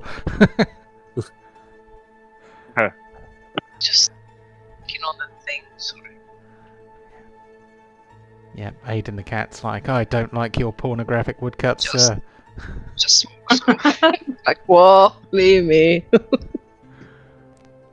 But I think that probably constitutes a free action, briefly talking to a cat, which then turns its nose up and walks away. So, I might just shrug and wander off then. up to you. If you're done, I'll move on to Ardria. If you are continuing to do things, I might wander down the corridor a bit more then. So, that'll do. very well. Okay, on to Ardria.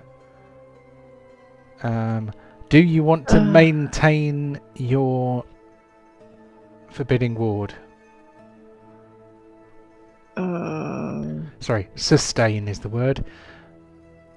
You can spend one action, I believe, to sustain the spell, maintaining its effect, or you can let it drop.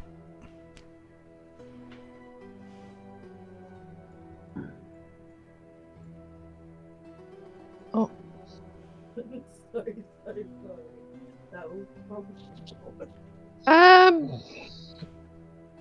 I can sustain it.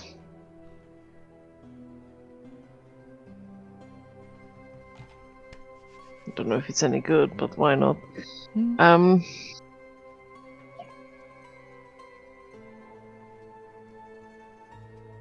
I'd say I don't desperately need it, but I'm very happy if you want to sustain it still. I mean, I'm not gonna go any closer because I hate spiders, but I will fire a phase bolt. Okay. It's 30 feet. It should reach it, no? I just measured it. Yeah, if well, I make that 35 feet. But if a phase bolt will go 35 feet, you're fine. It says 30. It says 35. Well, I can't see because there's name, but oh no, this is 30. Oh. Well, is phase bolt limited to 30 feet then? A phase bolt? Oh yeah, Yes. phase bolt is. Well, you can take a step forward. This is so lame. I absolutely don't like this. What? So okay, because I only have 3 actions and all my cantrips is 2 actions once, so I can't really do much. So I can either move and do something, or okay, I'll just remove the forbidding ward so I can actually take a fucking move. Okay, so you let the forbidding ward drop, you step into the room, and then phase bolt.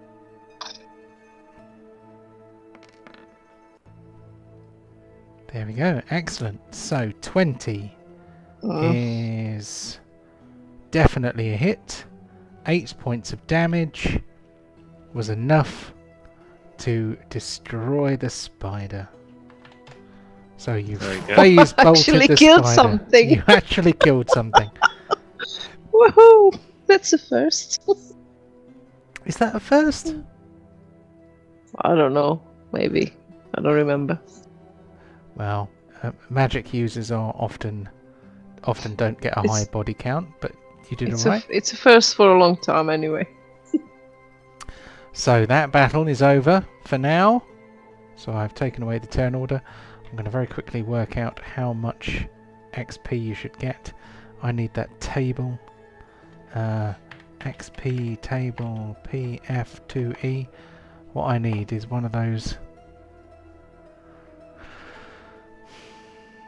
DM screens. I've got one, but it just seems a bit weird getting out a DM screen for an online game. So you are level 2. These creatures are level 1, so they are 1 level below you, which means that you get 30 experience points per spider. So that is 60 XP for defeating 2 spiders.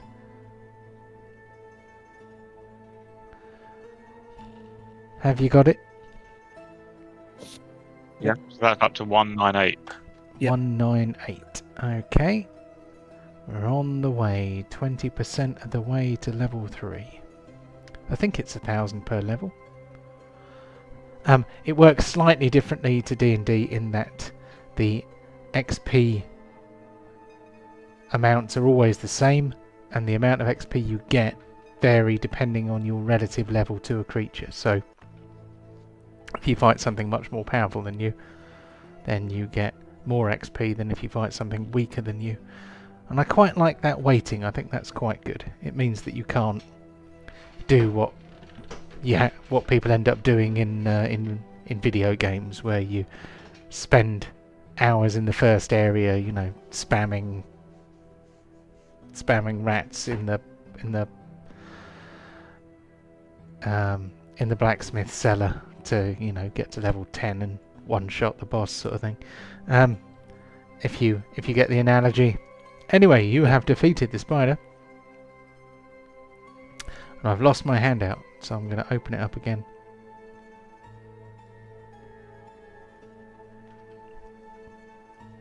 Now that the speed rays have been defeated,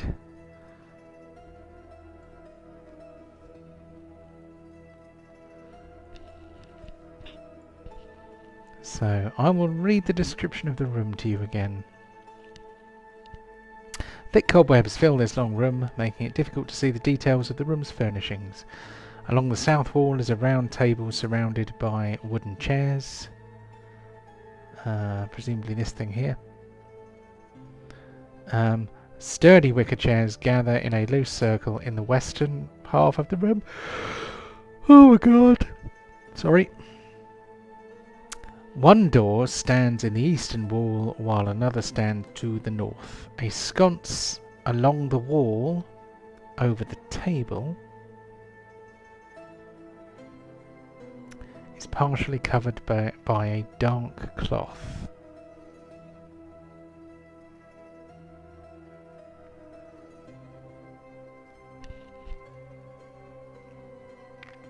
Anything you would like to do in this room? Oh, I didn't use the battle music. Never mind. I'm going to change tracks anyway. I don't think so. I think maybe... I mean, I can have a quick look, see if there's anything that's been covered up by all the spider's webs, anything that would be useful. So, mostly, you can see outlines of the furniture covered in spider silk and dust. The room is filthy. I reckon we press on by the door that Brock is next to. I don't know. What do you think? I mean, I could do with a quick healing check. Ah, yeah.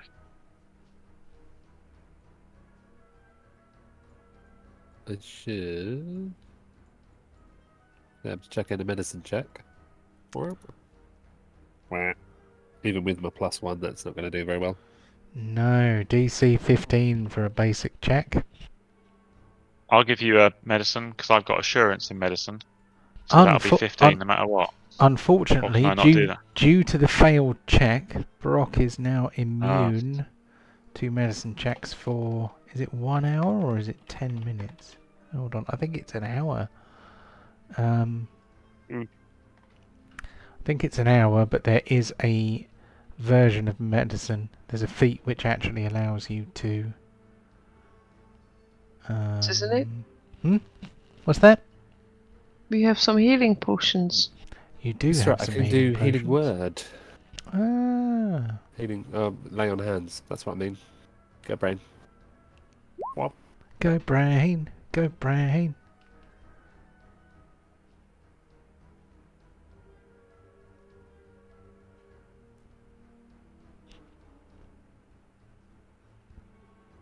So that should just give me a little boost back up after the fight with the spider. Cool.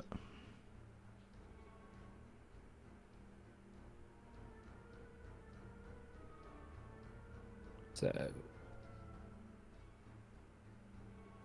Just looking for the bit which says what happens if you don't succeed. It's not very helpful because it gives me critical success, success and critical failure, but it doesn't actually say what happens if you fail. Ah, a patient can be treated once per hour.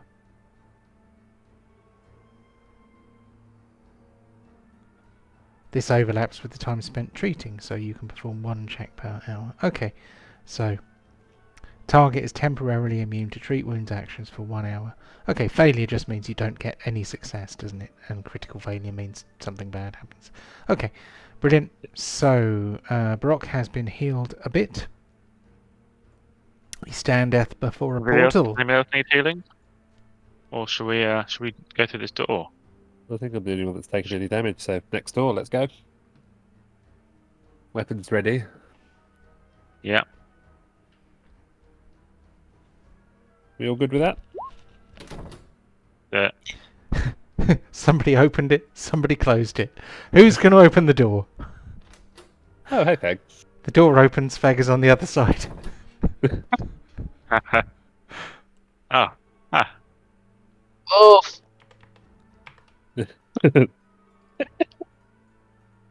He's lost a lot of blood from his head. It's Right. gone somewhere else while he's staring at the wood carver. Yeah. He's distracted somewhat. Filth! Pure filth! Seeing as we haven't oh no, Brock's just gonna I think we have Next another door. light wall. Yeah, we've got another No, not again. I thought I fixed it. double door.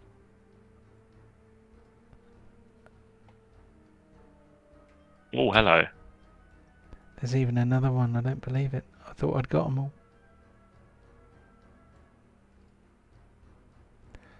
Okay. So, Brock opens the door, immediately revealing there to be spidery denizens within. Yeah, that's what's happening. Yeah. So let's get the turn order open.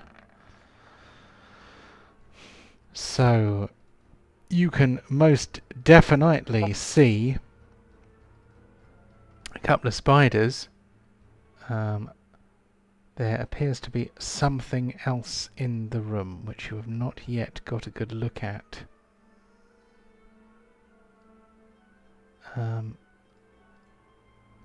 Also,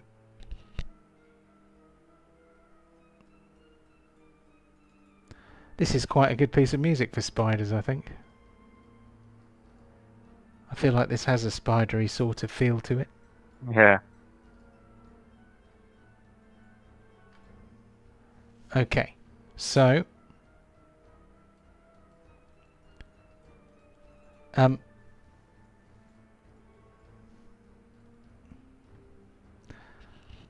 right, come on you GM. So let's make sure we've got everybody. Brock, Fag, Ivran, Ardria, everyone's in. Excelente. And then we push some buttons. And again. And again.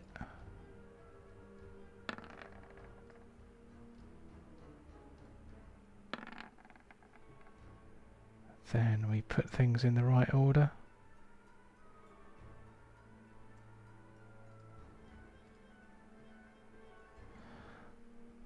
Why does Feg get so high initiative rolls? No idea. He's got +7, which is quite good, but he just seems to be quite lucky when it comes to initiative. I think that it's entirely consistent with his playstyle, having a guy who is just, you know, what? There's trouble? I'm going straight in, not even going to think about it.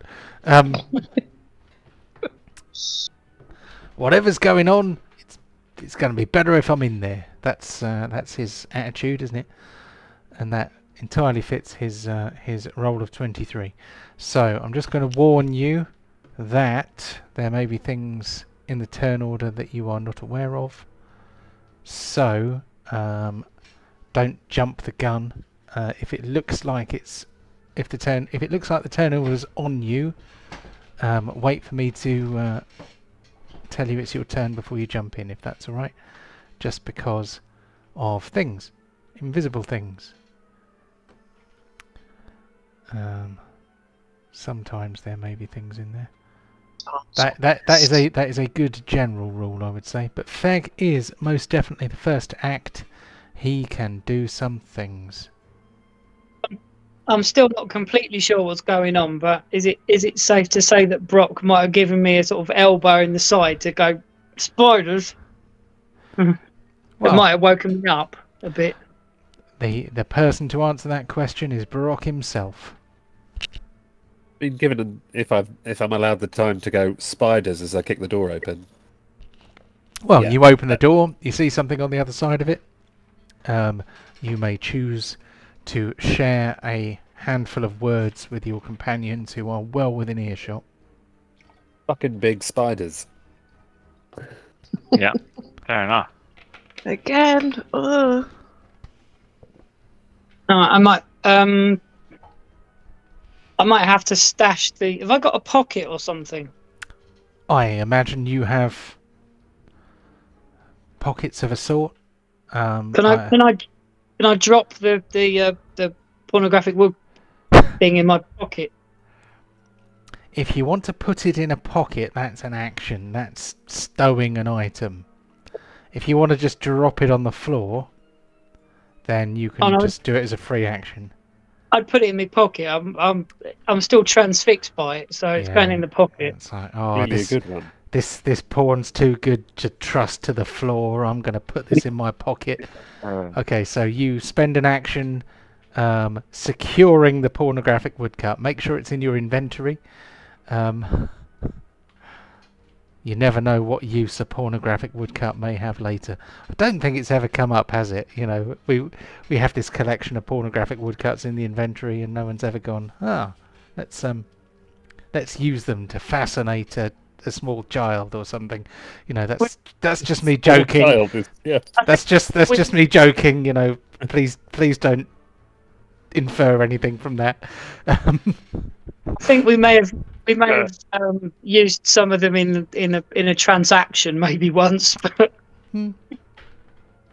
So, you have 2 actions remaining. okay, well, in which case I shall just go into the room.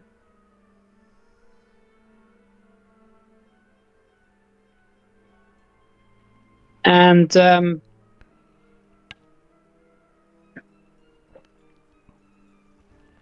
I go there, I'm standing right next to a big spider, which I'll probably just try and twat with my sword, I think. Okay, I'm just going to check to see whether they have... They do not have attack of opportunity. How disappointing! Okay, smack away.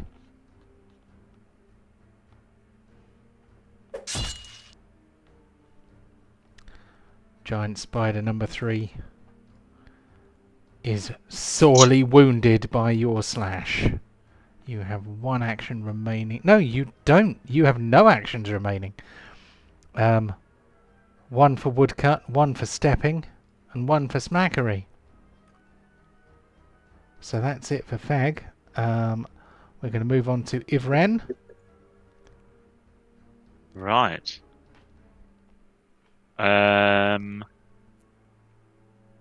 So what I'm going to do is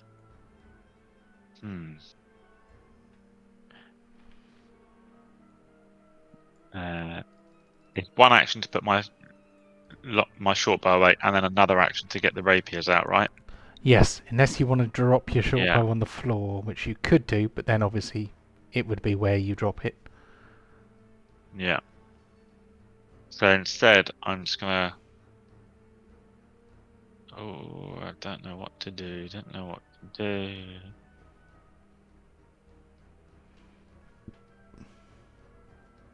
You know what? Fuck it.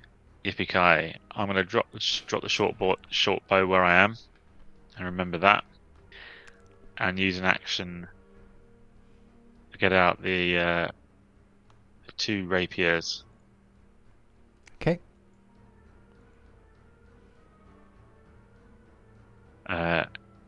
Gonna run in here.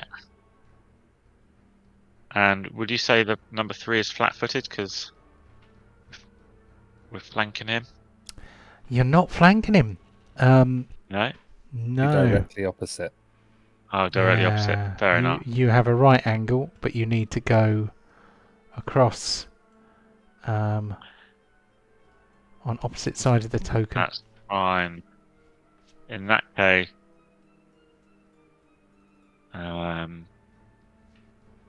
I'll actually run down to this one here. And can I do this? No, because I think that needs 2 actions. So instead, I'm just going to hit it with the rapier. Why not? Cool. First, Does it make any difference? I've got 2. I don't know how it works. I don't know how dual wielding works. Does it make any difference? So,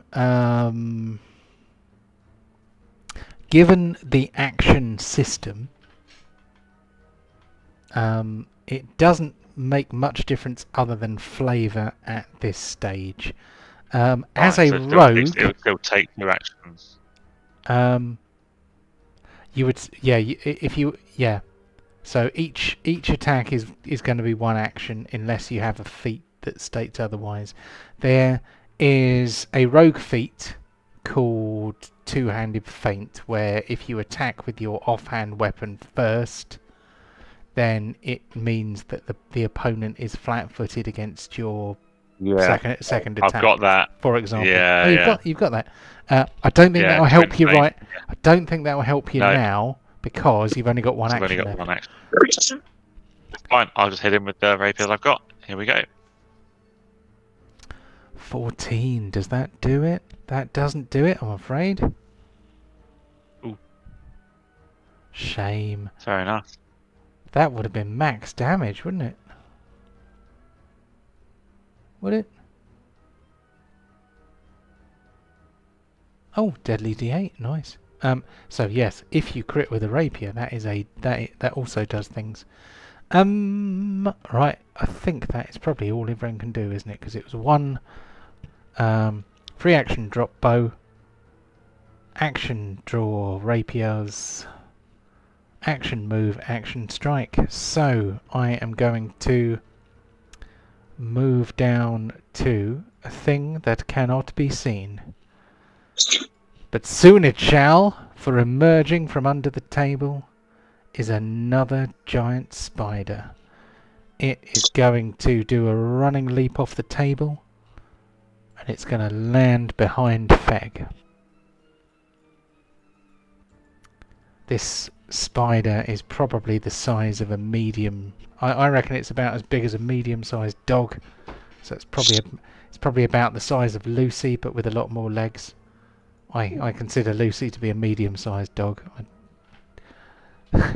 We can debate the relative sizes of dogs if you like, but not today. Action 2. Attack 1 against flat-footed target. Chomp. With a crit. Ow! Okay. Can I do Glimpse of Redemption, please? Oh, drop it in the chat and remind me how it's going to spoil my day. What? Your foe hesitates under the weight of sin. Naughty spider. Naughty spider, sinning before the god of spiders.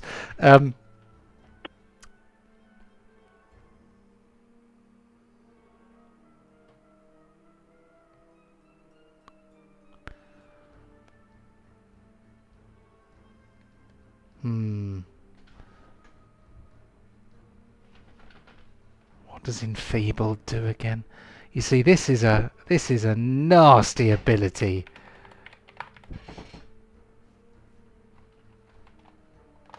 You're making me choose. You're making me choose between having an enfeebled spider. Status penalty equal to the condition value to strength-based rolls and DCs, including strength-based melee attacks, strength-based damage rolls, and athletics checks. You know, I think spiders are kind of. I see them as being a quite dexterity-based kind of attacker, really.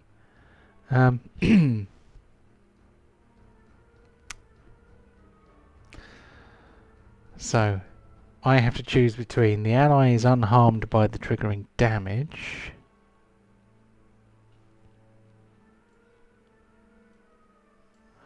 or the ally gains resistance to all damage against the triggering damage equal to 2 plus your level. So he would gain resistance of 4, which would reduce the damage to 10.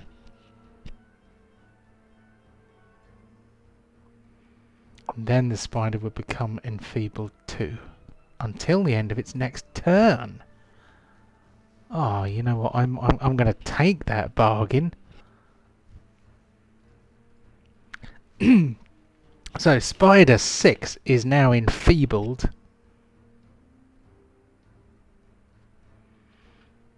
What colour represents enfeeblement, shall we say? I'm going to use this red skull here. Spider is enfeebled 2. Fag is going to get back 4 points of damage because he gained a damage resistance against the triggering attack during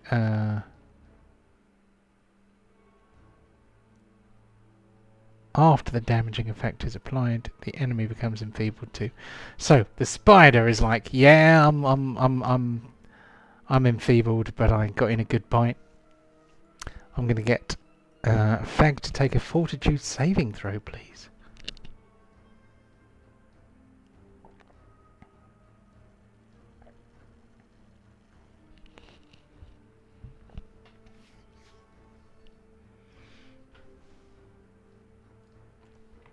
Also, just so you can see it, that's bloodied Feg. Ooh. The problem Oh is that dear. we have quite detailed tokens for these characters, so it's actually quite difficult to see on the map when they're beaten up. When you have a head and shoulders view, like a bust view, it kind of works a bit better. Oh, that is terribly unfortunate. Okay. Still. Here we go. Here comes some poison damage for you. You have taken 3 points of poison damage.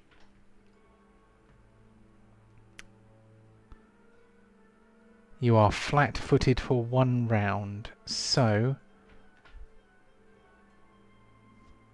until Spider 6's go again, so until just after Ivren's turn again, Feg is flat-footed, whether he's flanked or not.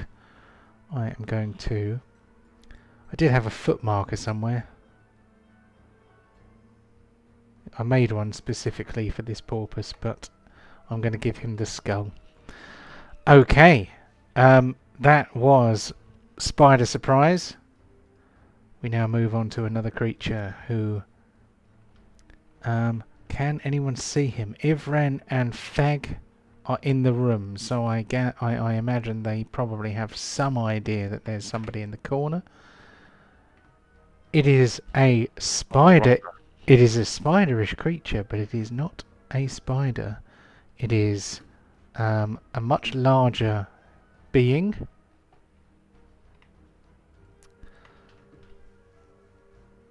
Ooh.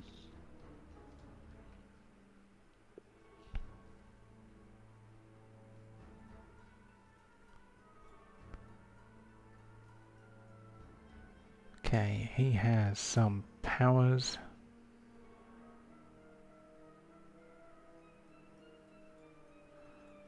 Okay.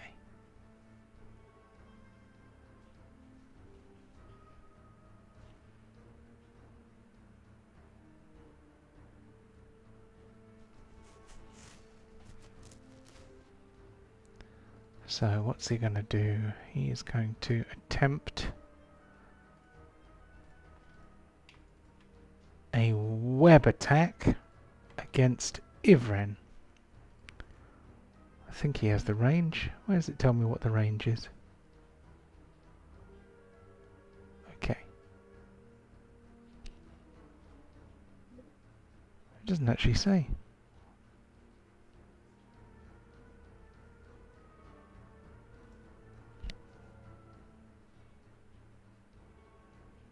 That's not very helpful. I'm going to look at the spider's web attack and see whether that tells me what the range is. Oh, there we go. Range increment 30 feet. Okay. Right. So, are you within 30 feet? Yes, you are within 20 feet. So, web attack coming up.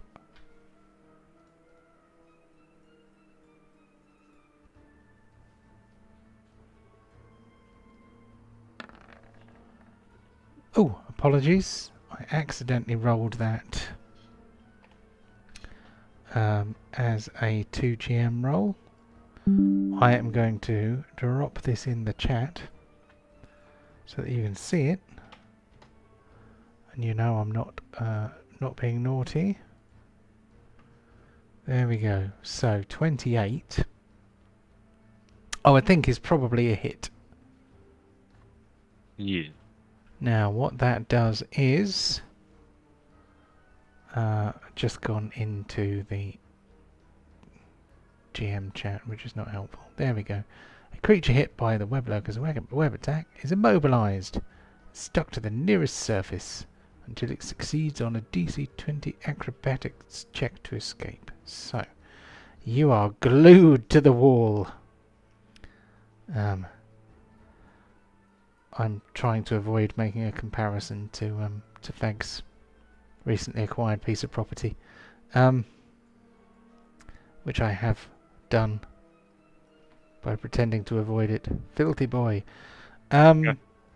So immobilized. I'm just going to look up what that means. It probably means what it does on the on the tin. Does immobilized have 2 M's in it? It does, you know. You can't use any action with the move trait. If you're immobilized by something holding you in place and an external force would move you out of the space, the force must succeed and a check against either the DC of the factor holding you in place or the relevant defense of the monster holding you in place. Okay, so basically, you can't do anything that involves moving because you are webbed to the Gotcha. wall. And I can only roll my thingy bob on my turn, right? I believe so. Cool. So you have been webbed. That is... that's only action number 1, isn't it? Blimey, Charlie. And I know there's no one here called Charlie. It's just something a guy I used to work with used to say at random intervals to express his surprise at things. And for some reason I have assimilated it.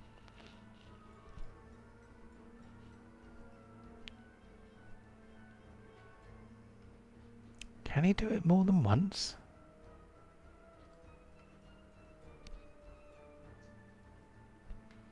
It doesn't say.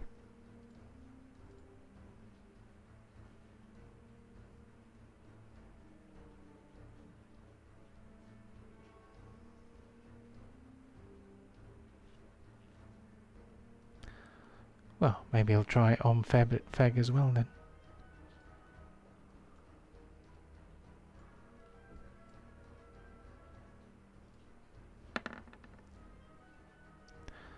So Fag is flat-footed for at least a round, and the target number would have been a 19 anyway. So Fag is also glued in place.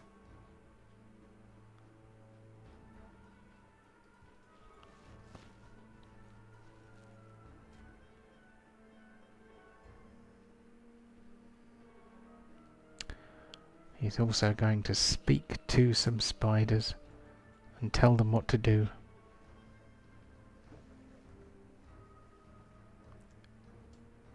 We move on to spider number 5, who runs and jumps over the table.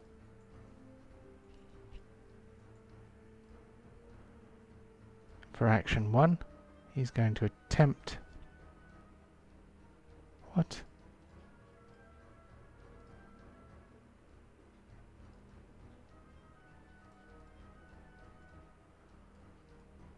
That's weird.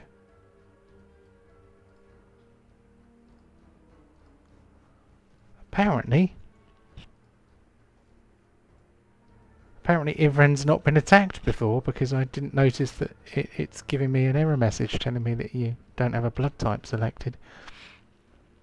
All right. How can we have gone so long without hitting you? Jump. Oh! He's a slippery devil, isn't he? He's glued to the wall with webs and still avoiding being bitten by a spider. Okay. Attack number 2. Flat-footed due to flankery. Ho ho ho! Ivren leads a charmed life. I am certainly getting away with it. We move on to Ardria.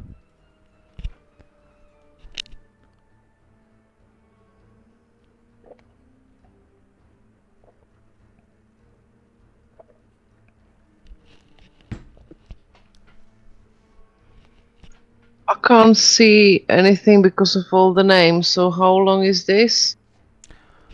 10 feet.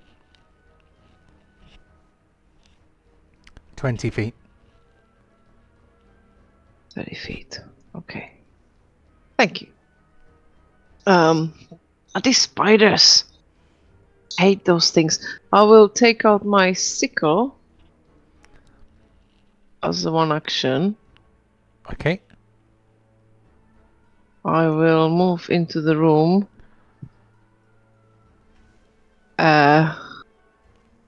Hang on, I can't see bloody shit. It's all too very small. I will enter the room and the only spider I can see is this one. Can I get there? Oh. Sorry. I imagine so. Oh! How far's your movement? I don't know. It said 25. Yes, it's 25. 25 So speed. you can get to there. You'll be kind of squidged in next to the big table. And I will try and slash at the feet of this spider. Okay. So you can either As soon do it as I off find this, There's a- probably. there. Okay. So lame. I'm afraid that's a miss. Oh well. Never mind, I tried. We move on to giant spider number 3, who is somewhat grumpy about having the snot beaten out of him by Feg. Luckily, flat-footedness does not stack, but it's going to try and bite Feg. This could be messy. It's pretty messy. Okay. Ooh. So, Feg is unconscious. That means he I think takes... this is the first time we've had this. This is the first time we've had this. So, Wow. Shit. so Feg is now dying 1. Which means he is unconscious, flat-footed and blinded. Not great. Um, Do I need to do the fortitude save for the poison bit first? oh, you'd better. Okay. I don't know if it'll actually make any difference on this round, but you may as well. Well, it might do because as a half orc, I've got a relentless endurance. Are you still talking about bloody relentless endurance? No, I've got it as because it's an orc thing. I've got it. Have a look at your character sheet and see if you can find relentless endurance anywhere Well, on it might be called something else, but I'm pretty sure when I'm dying, I can actually negate that. In 5th edition you could. We're playing a different game.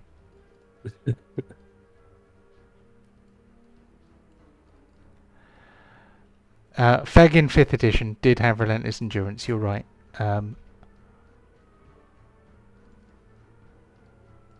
But half-orcs do not have that ability in Pathfinder.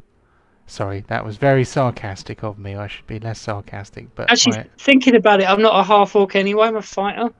I'm a human fighter, so it is irrelevant. well, you are a human half-orc. So you're still a half-orc. You just don't have that ability in this one. Oh, okay. You're half orc, half human.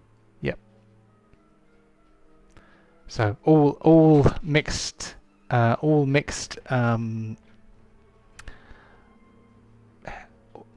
in this, they don't call them races, they call them ancestries, and your heritage is kind of what your makeup is. So you can be a human brackets half elf, human brackets half orc. So they just use slightly different terminology. But oh, that's interesting.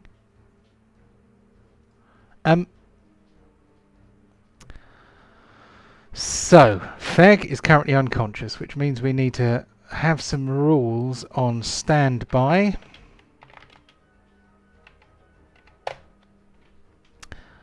One thing that is going to happen is that Feg's place in the turn order is going to move. So Feg's place in the turn order is now going to be directly after the person that put him down, I think.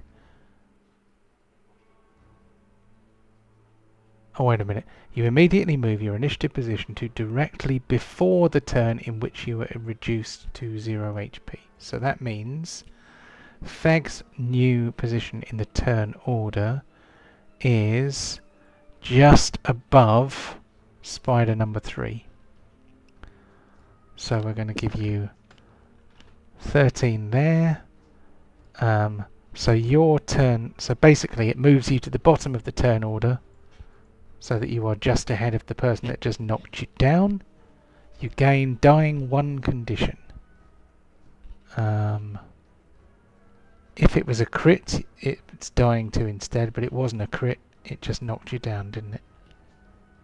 It was actually only 5 hit points of damage, so if the damage came from a non-lethal attack or effect, you don't gain the dying condition. Okay. It was not a non-lethal attack. So if we reach dying 4, then you die. If you are dying, you must attempt a recovery check at the start of each your turn each round to determine whether you get better or worse. Your dying condition increases by 1 if you take damage while dying, or by 2 if you take damage from an enemy's critical hit or critical failure on your save. So what we need to... What's the DC of a recovery check though? Is it a flat check? 10 plus your current dying value. So basically you'll have a DC 11 check to roll on your turn. So, right, okay. Sorry about that, but we have to learn this somehow. Hopefully, nothing terrible will happen. Okay. So, I am going to click the button. We are on to... What happened there? Something went wrong.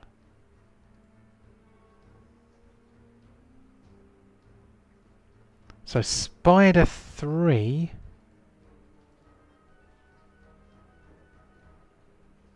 have I ended up with more than one spider 3? No, I haven't. What's going on?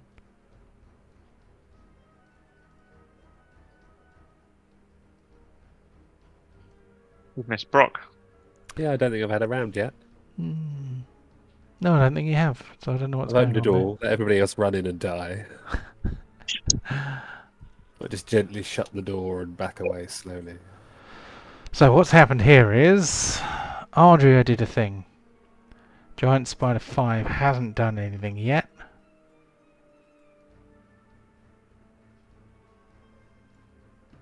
Brock has not done anything yet. What's your dexterity modifier for Brock? Oh, probably nothing great. Is it 2? So you are equal, so that means you go before spider number 5.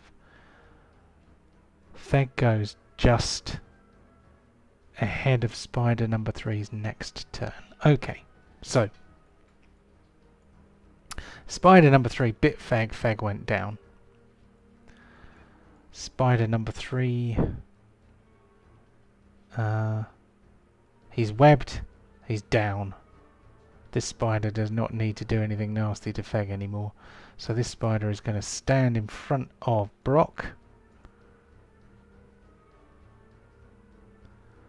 And possibly foolishly attempt to bite Brock with attack number 2. He's not flat-footed. It's a miss. It is not a nat 1 fumble. Okay. It is now Brock's turn. Wonderful. First things first, deal with the spider in the doorway. I think now's the time to throw a hero point at that one. Hero point. Could be. So let's redo attack number 1.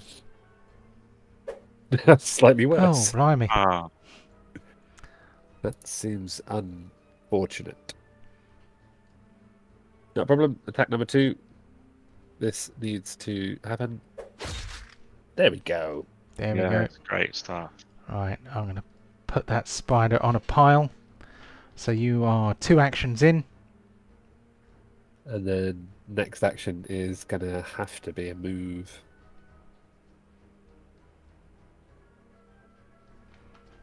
We'll try and get in there. Cool. And that'll be me. Excellent. Okay, so... Where I'm stood, isn't it? What's that? Is that where I'm stood? You are slightly to the south, so you are here. Yeah. Brock is here. Oh, If my token says. Yeah, that's weird. if they seem to be token if coming they're up if they're overlapping on your screen, refresh your browser, and hopefully that will fix it. In the meantime, I'm going to move on to spider number 5, who has a choice of people to bite. And since Ivren is currently webbed, giant spider number 1 is going to try and bite Ardria. Uh-oh. Okay, the damage was relatively low. Fortitude save, please.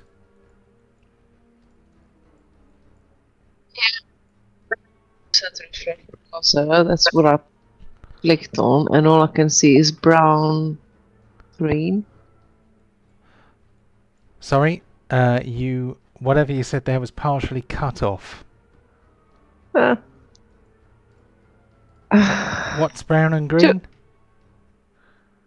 I refreshed my browser and all I could see was brown screen and nothing, and now I'm back to Roll20. However, I need to open my character sheet again.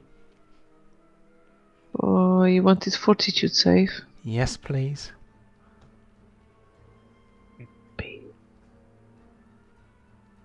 Oh no! Okay. Poison damage coming up. This wasn't supposed to be a TPK.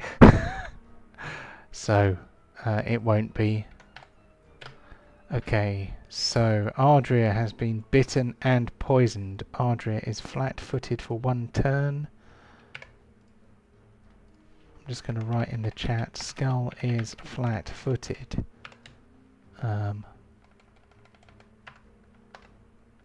Except for Spider 6, who is enfeebled at the moment. Okay, Spider 5 is going to try and bite Brock now.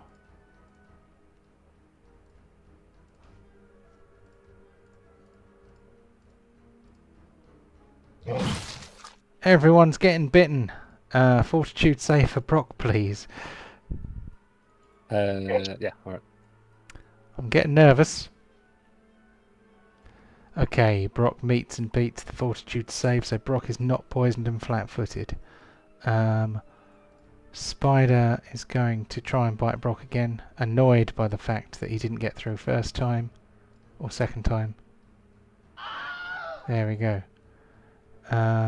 We move on to Spider number 2, who is in the corner. So, Spider number 2 is the last thing that's going to do anything. Then we're going to do the awards. We will rattle through those relatively quickly. And here comes a bite for Brock. For Brock is a tasty target. That's a miss. We go for bite number 2.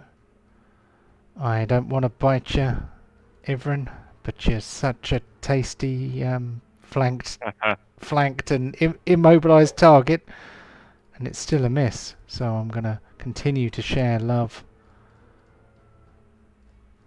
as widely as I may. There we go. Well, no wonder it's a fumble with a -10.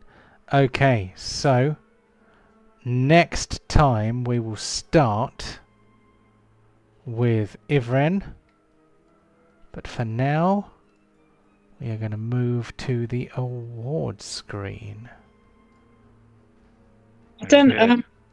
I know it's not going to matter now because we're doing the awards.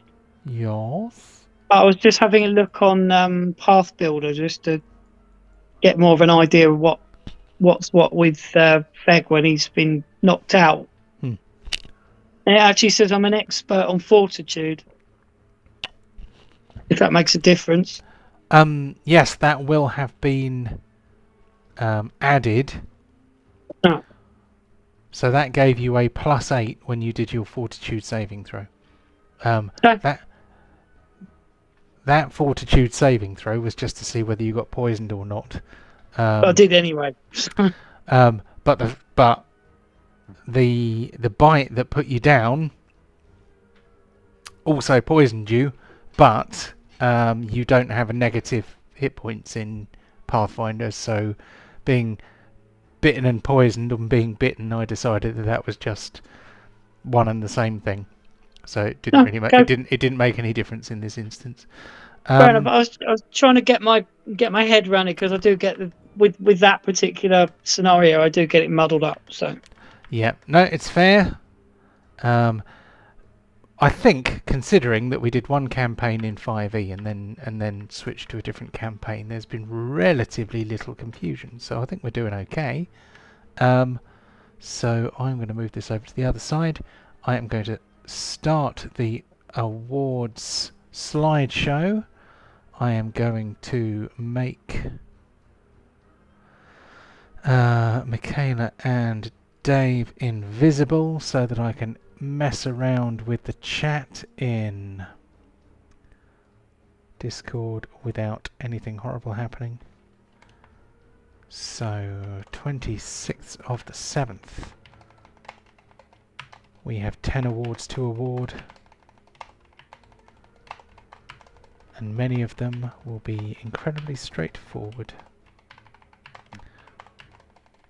because we have some nice easy ones. So some nice easy combat based ones. It's doing it, it's doing that thing, it's doing it on its own. Pause. Stop, restart, pause. There we go. I want it to move when I click it, not when it feels like it. Bloody thing. First Blood. Who did the first bit of smackery this week? Feg. Feg. Feg, Yeah. wasn't it? So Feg is Rambo this week, for he got First Blood. Okay, next one. First kill. Hey, that was me. That was Ibrit. Yes, you are correct. Ivren killed the first rat. Kill of the week. That's probably Brock, wasn't it, with that hammer blow that overkilled the rat, I think. I think I splattered a couple of them, but Yeah. Did any stand out to you guys? Which one did you enjoy the most? I mean, I did like my yeah, Ivrin's short bow stealth. 28 damage or something. Oh, with the spider, yeah, that was pretty cool. Yeah. Okay. So we give that one to Ivren. So let's click the button to move on to the next one, the Yoink Award. So who exhibited yoinky behaviour today? Who killed a thing? I can think of one possibility. Did Adria get a kill after there'd been quite a bit of hitting done? I can't remember. Yeah, she marched into the room and zapped a spider that had already been wounded, so that could be a yoink. Yeah. So that's one for Adria. Okay, we move on to the next one. Fumble of the week. We didn't draw any fumble cards today because we didn't have any named characters that fumbled with a nat 1. And none of the players fumbled, as I recall, at least not nat 1 fumbles. I think that means that is going to be unawarded. Yeah. This next one, I think we have a fairly clear winner. Is it the pin cushion? Yep. Oh, that'd be me then. Yeah. Yep. Feg took a pounding this week. Sometimes it happens. The spider hiding under the table is the one to watch out for. So, Best Supporting Role, sometimes known as the Insert Cleric's Name Here award. But the closest thing we have to a cleric is a champion. Champion for when you want to be a healer but also stab things. Best Supporting Role, what do we reckon? It's probably Brock with the lay on hands, would have thought. Yeah, but I didn't Yeah, know that's it probably the myself. closest it comes to it. Does touching yourself count? Up to you guys. Happy to award it to Feg. Not Feg. Brock. I reckon. Oh, Ardria did give a bit of support to Oh, yeah. There was that Ivrin. that spell. Warding something. Yeah. Something wardish. Okay. The Ward Award. Role player of the week. So up to you. Think of your best suggestions. I can think of a couple, but I won't say anything unless you guys are struggling, because these are your awards, not mine. Ardria for deliberately running away from the rats. I think that was a pretty good one. Suboptimal play in the interests of role playing. It's Feg opening a door when without warning, well away from anybody else. Was that Feg or And was then that wandering Gareth? around with a woodcut afterwards. So you can't.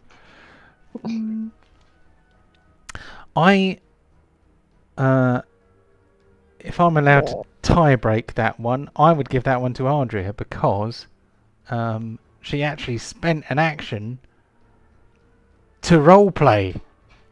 Yeah. And I was like, wow, you actually used an action to do that. It wasn't just that you didn't spend an action and remained where you were. You literally walked off the edge deliberately because that was you role playing your character. That's brilliant. Well, I lost balance, didn't I, because of all the things happening. It's just like, wow. Well, that's fucking nice. rat Renara, what the hell? That's Ouch. nice. I like that. I was impressed by that. So you know, that's but somebody else mentioned it first, so it wasn't me that picked it out. So no favoritism. We have a couple more left. We have I have cunning plan, my lord.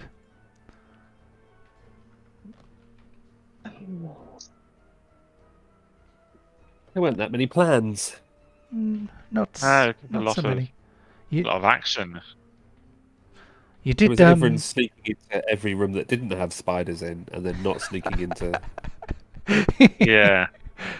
How about making sure everyone's weapons were drawn before you open the door? It's not a great plan, but it is a plan of sorts. True. I mean, if Ivren's the one opening the doors, he's probably the one saying, "Hey lads, get your knives out." Get your guns. Or lads and asses. Okay, last one. The Read the Damn Spell Description Award, which, you know, it is a jokey title. It is for magic-related whatsits. In terms of spell casting today, we had the focus spell, Brock's focus spell. We had the wardy one and the phase bolty one. What do we want to award the spell book award for?